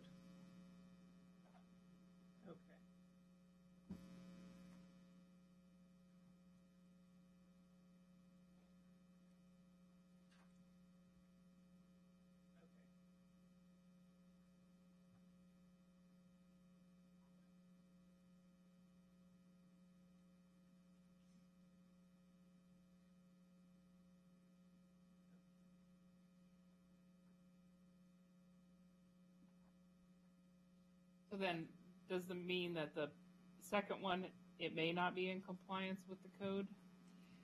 It means that it has to be mitigated? Be in compliant with, they're going to have to be in compliance with the code and DEQ standards and all of those other things. The thing is the code allows some odors. The code allows some noises anyways, so Right. it just has to be compliant with the code. The other one has to still be in compliance with the code, but also But in a conditional use, we could enable a GI surrounded by GI to have odors that leave the property, or not. yes, but I think that you can have odors that leave the property to a certain extent now. Oh, I'm not going to beat a dead horse if they're both going to be in compliance with the code. All right. Is any other questions of the applicant before we close the public hearing? All right. Then we will close the public hearing and we will have comments by staff, and then I'll grill staff with my Scrivener's errors. Well, I think the applicant was brilliant in everything that they said, and I think you should just. I know. Just kidding. Staff has no additional comments unless you have questions. Okay, and this is just a statement before we do the final document on page 2 of 5, that first paragraph, second sentence from the bottom, after obtaining feedback from an industrial property owners representatives. This is the 2 of 5 of your packet, right? No, 2 of 5 of your report. Oh, the staff report. I was trying. And this is why you number these planning commission packets so that it makes life easy. Okay, sorry, 2 of 5. The top paragraph, second sentence from the bottom. It's just not a complete sentence. After obtaining feedback from industrial property owners, representatives from the development community, Sherwood residents, and the planning staff drafted the proposed amendment. So if you could just fix that some way before I have to sign it, that would be great. Or we send it off. And then I had one general comment. The LIGA, GI, EI headings on every page, it's only on the very beginning of the column, and it's missing on the rest of the pages. Yeah. And then when you get to page 8/51 of the staff report, you put it in a different order. It goes LIGI, EI, and then in this next section it goes EI, LIGI, and so you can't track change. You can't track EI is always the first one or the last one. Oh, well, that's interesting. That's from the municipal code. It is. So EIEIO. So if we can make it one way or the other. So it's the old McDonald code is what we're working on here. So for consistency, whichever one. I mean, alphabetically it's nice, but that doesn't even work the way you have it. So whichever way, as long as it flows through. As long all as it's three. consistent. And then will you have the headers at the top of each page once it's a final in the code? I believe the code formatting does that. It's just when I copied the table, it didn't work that way. I'll make sure that when we forward it on that it Or is. Or at least at the head of each Yeah. section or something. Okay. Just not in our thing. All right.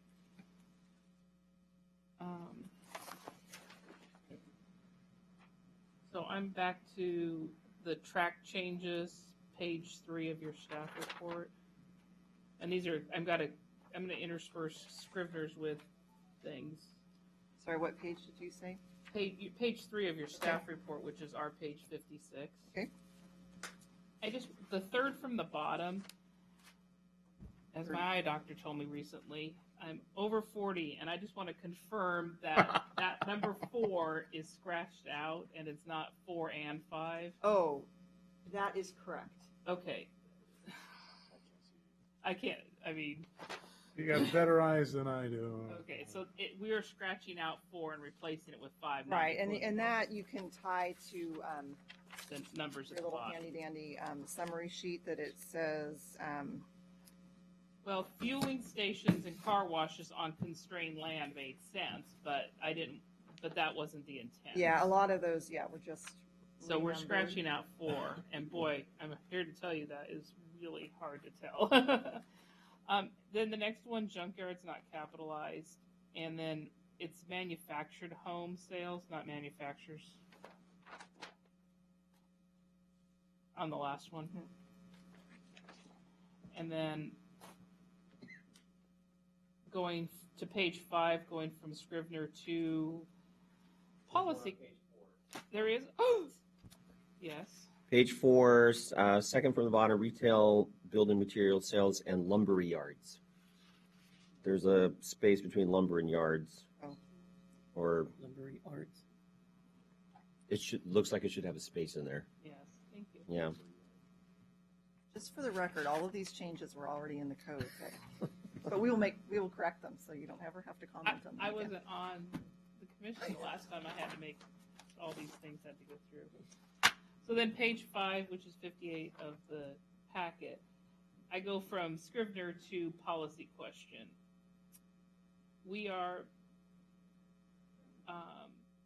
in the second and third in the industrial area, acids, paints, dyes, etc. Does this include heavy metals and other things leaving, I started, as we were trying to make it easier for things to come into the industrial area, the city of Portland has industrial area problems with glass manufacturing and heavy metals, and, we were hanging our hat that we were going to be compliant with local, state, and federal regulations, and the DEQ was going to take care of us. But does this code mean that heavy metals are going to not be allowed unless it's a conditional use in GI, or do we need to spell that out? Or is it a concern of anybody's? Well, this is talking about the manufacturing process, the manufacturing of those items. The heavy metals is used in a manufacturing process. Mm-hmm. So that would be attempting to regulate the manufacturing process of the potential resident or potential Industry. And that would fall under DEQ, I think. I mean, because this is trying to limit what can be manufactured, not necessarily the process of that manufacturer.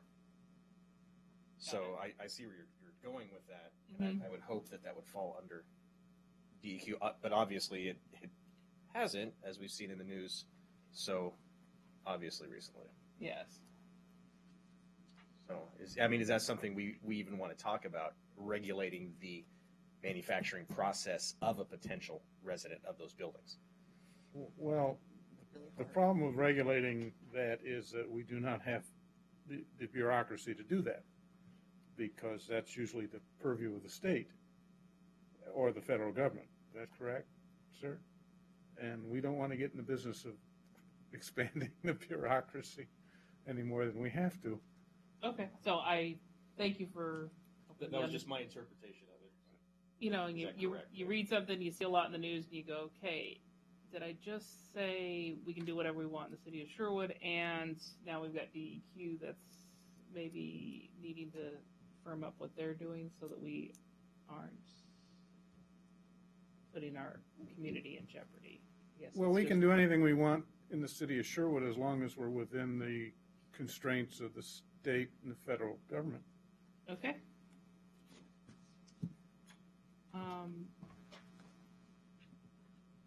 Okay, so I have an easy one on page 659, mini warehousing's not capitalized. And then I had a question about clarifying the note on number 9. The note is attached to the distribution and warehousing. Oh, page 9. And the note says standalone period. Warehousing and distribution associated with another approved use is ancillary and permitted without size limitations. Yeah, that was trying to get to the comments that we were getting from the broker community about the size limitations, and just clarifying that limitation on the size of a warehouse was if all they're doing is a warehouse. If they're manufacturing wine and happen to have a huge warehouse associated with that great manufacturing, you're not regulated by the size of the warehouse. So really just the limitation of 100,000 square feet permitted outright and 150,000 square, or over that, if it's conditional, was just for standalone warehousing. So I was trying to make that more clear, but if you're asking the question, then wasn't. So let me just make sure I'm clear. So manufacturing, compounding, processing, the first thing in the industrial section, there is no limitation of how large the building is. Right. And if I come in and say I am building a 200,000 square foot building with the intent of manufacturing, compounding, and it takes up half the building, and the other half of my 200,000 foot building is warehousing, that's completely allowed. Right. Okay. So there's no, or it could be a 300,000 square foot building. I use 100,000 for manufacturing and 200,000 for the warehousing. That's the intent. The only the only restriction that we were carrying forward really from that Tonkin employment area, it specifically said no warehousing and distribution, because they didn't, the intent was that they wanted jobs, they wanted that manufacturing, they didn't want to just be a storage facility. So as long as you're having those manufacturing processing components to it, then we're not recommending that you limit the size of the warehouse facility. If all you're doing is a warehouse, that's where we're proposing those size limitations be. And the intent of that footnote was to make that more clear. So it says standalone period, warehousing and distribution. So maybe number 9. So limiting any standalone distribution warehouse 100,000 feet. That's what the note. Right. Right, but the note maybe then needs to just say for standalone warehousing and distribution. Yeah. Well, okay. So what it's trying to say is that, because it's the footnote to the 100,000 square foot limitation, so I can make it a full sentence that says, for standalone warehousing and distribution only, period. Warehousing and distribution associated with another approved use is ancillary and permitted without size limitation. Thank you. That spells it out more clearly. Okay, can I come back to the fact that are we going to still stick to the 100,000 square foot limitation on warehousing, or are we going to follow a recommendation presented by Mr. Bach that we increase that to 200,000? That is up to you guys. No, we haven't had that discussion yet, but it's coming. Yeah. We're about to get to that now. We're Okay. about to get that. Okay. The only other thing I had was the one that Julia had, just to reaffirm the statement that Julia made about general purpose solid waste landfills as a commission, adding the not otherwise permitted in this code. Okay, let me back up a little further again in terms of the quarry question. Would that be grandfathered as a quarry? If they were already operating, it would be. They're not currently operating. So really, my advice would be don't annex until you know what you want to do. Because if they're annexed into the city with the code the way it is written, they would not be grandfathered in. And they're not likely to ask the city on their own to annex them right at this point. I would Wouldn't think. imagine that they wouldn't. I wouldn't mean, think. that's up to them, but Given, I think they understand that if they annexed, they would be subject to the employment industrial zone Right. criteria. given the new law about annexation. Well, they. Okay, that's right, I'm Yeah, sorry, never that's mind. not- so basically Ignore, they- forget okay. I just said that, never mind, okay. It's Yeah. late, my brain's fried, sorry. Yeah, this part of the community is. Yeah, not our- subject to that, yeah. It's already approved by the community. It's now the landowners that need to request Right. it. And then they come in. And so I don't feel inclined to take a quarry and add it to as a conditional permitted anything in the EI. I think your statement about it, when he comes in, he'll have a plan for being something other than a quarry, or he'll remain as a county use. So, does anybody else have any other, before we answer the big 150,000, 200,000, 100,000 question? The other question that came up is the LI that's across from Home Depot. That, to me, is a question about zone change, not about what you can do in the LI. So I don't believe it's appropriate for us to try and address anything about a 3-acre LI. It's outside of our purview. All right, I think it's all and Mr. Voorhees, this process about signing a form would be a process outside of a code amendment, would it not? I would imagine. I mean, I suppose if you really absolutely wanted to make sure that was done, you could make that a criteria. But you were not going to go around and have people homeowners sign it.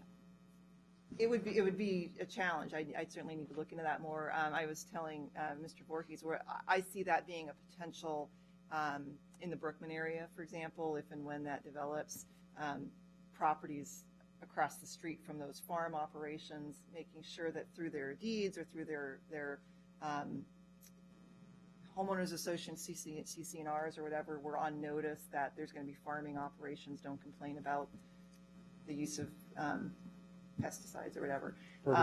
Fertilizer, that kind of stuff. So yeah, I think there are definitely situations that might be beneficial for us to consider making a requirement for new development that's going in adjacent to something that's maybe incompatible, but I don't think it needs to be codified. Okay. Any other comments? Nice job. Very good, very good job. So what's the This is answer? a lot of work and we know it. All right, I move that we increase the warehouse size from 100,000 square feet to 200,000 square feet. Is there a second? Second. All right, we have a motion to change the language from 100,000 square feet to 200,000 square feet. Any discussion? I was thinking 150. 200,000. Why, Alan? Well, the arguments that were presented, it's up to 200,000. Doesn't necessarily mean that somebody's going to build the 200,000. The other thing, and I certainly don't want to muddy anything like this at this point, because the thought occurs to me somebody who's going to may want to come in here and say, I'd like to build a 300,000 square foot. I got a really big thing. It's pulling a number out of the air. Right. But one of the things we asked for when we started this was input from developers and people who actually have buildings there. And we got it. And they had, I thought, excellent arguments as to why 200,000 made more sense than 100,000. And if you think about it, a 200,000 square foot building is 200 by 100 square feet. A 5,000 square foot lot is 50 by 100 square feet. Okay. It's hard to envision it. Okay. And again, my concern has always been that we have a finite amount of land, and we want to get the maximum value out of the land in terms of jobs But I just heard an argument about how a 200,000 square foot warehouse can be turned around into a manufacturing facility, which will employ more people. But if it started out as a warehouse, it could be, go back and forth. And again, we're trying to encourage people to come in here and develop this land. And if a developer said, I got potential customers who want to come in here and develop this land, but they want 200,000 square feet, I don't want to deny that. I don't want to turn business away. So, that's, again, we're rubbing crystal balls again. But if someone who's got the experience in the industry says we'd be better off, Sherwood would be better off if we had 200, if we allowed 200 up to 200,000, and be more attractive if we only allowed up to 100,000. I got to go with the people who know. Any other comments?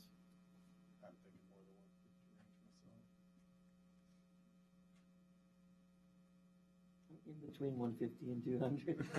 Great. Throw in another number. Okay, so we have a motion on the floor for a 200,000. All those in favor? Aye. Aye. Oh my gosh. Opposed is nay. So the motion does not pass. So the motion does not pass. So is there another motion? 150,000. Okay. I feel like I'm in a bidding war. Second. All right, it's been moved and seconded to change the language from 100,000 feet to 150,000 feet. All in favor? Aye. Aye. Aye. Opposed? All right, so we have changed one digit twice, from 100 to 150,000. All right, I went through all the other Scrivener errors with the applicant / staff. Is a general consensus acceptable from the commission for the other notations and changes that were made previously? So moved. Second? All right, it's been moved and seconded to make to incorporate all the previously mentioned changes. All in favor? Aye. Aye. Aye. Opposed? All right, so who has the language? Very good. Thank you, sir. I have it. I move the Sherwood Planning Commission forward a recommendation of approval to the City Council for PA 16-04 Industrial Uses Code Amendment based on the applicant testimony, public testimony received, and the analysis findings and conditions in the staff report with the aforementioned modifications. Second. All right, it's been moved and seconded that we forward a recommendation of approval for PA 1604 Industrial Uses Code Amendment. Any further discussion? All in favor say aye. Aye. Aye. Opposed? Motion passed. Thank you very much. Applicant was fabulous. Staff was fabulous. Thank you. And I actually think the audience was fabulous because Absolutely. this really was how many months? This is almost 5 months of work of people attending meetings and listening to us deliberate. So I really appreciate your guys' time and effort in helping us become more educated. Well, you are the experts. All right. It is now 9:40. Are there any brief planning commissioner announcements? I'm at a loss for words. All right. And where's the next play? My Fair Lady this summer in the park. All right. Last couple days of June, first couple days of July, 4 days. Of fun and frivolity. Yes, I succumbed and I've taken a role. I'm going to be Eliza's drunk father. So if you'd like to see me drunk on stage, please come to the show. Casting. Never mind. All right. And Alan is my understudy, in case you didn't know that. Henry Higgins. Inspiration. Inspiration. Inspiration. All right. No further serious business. We're adjourned. Thank you.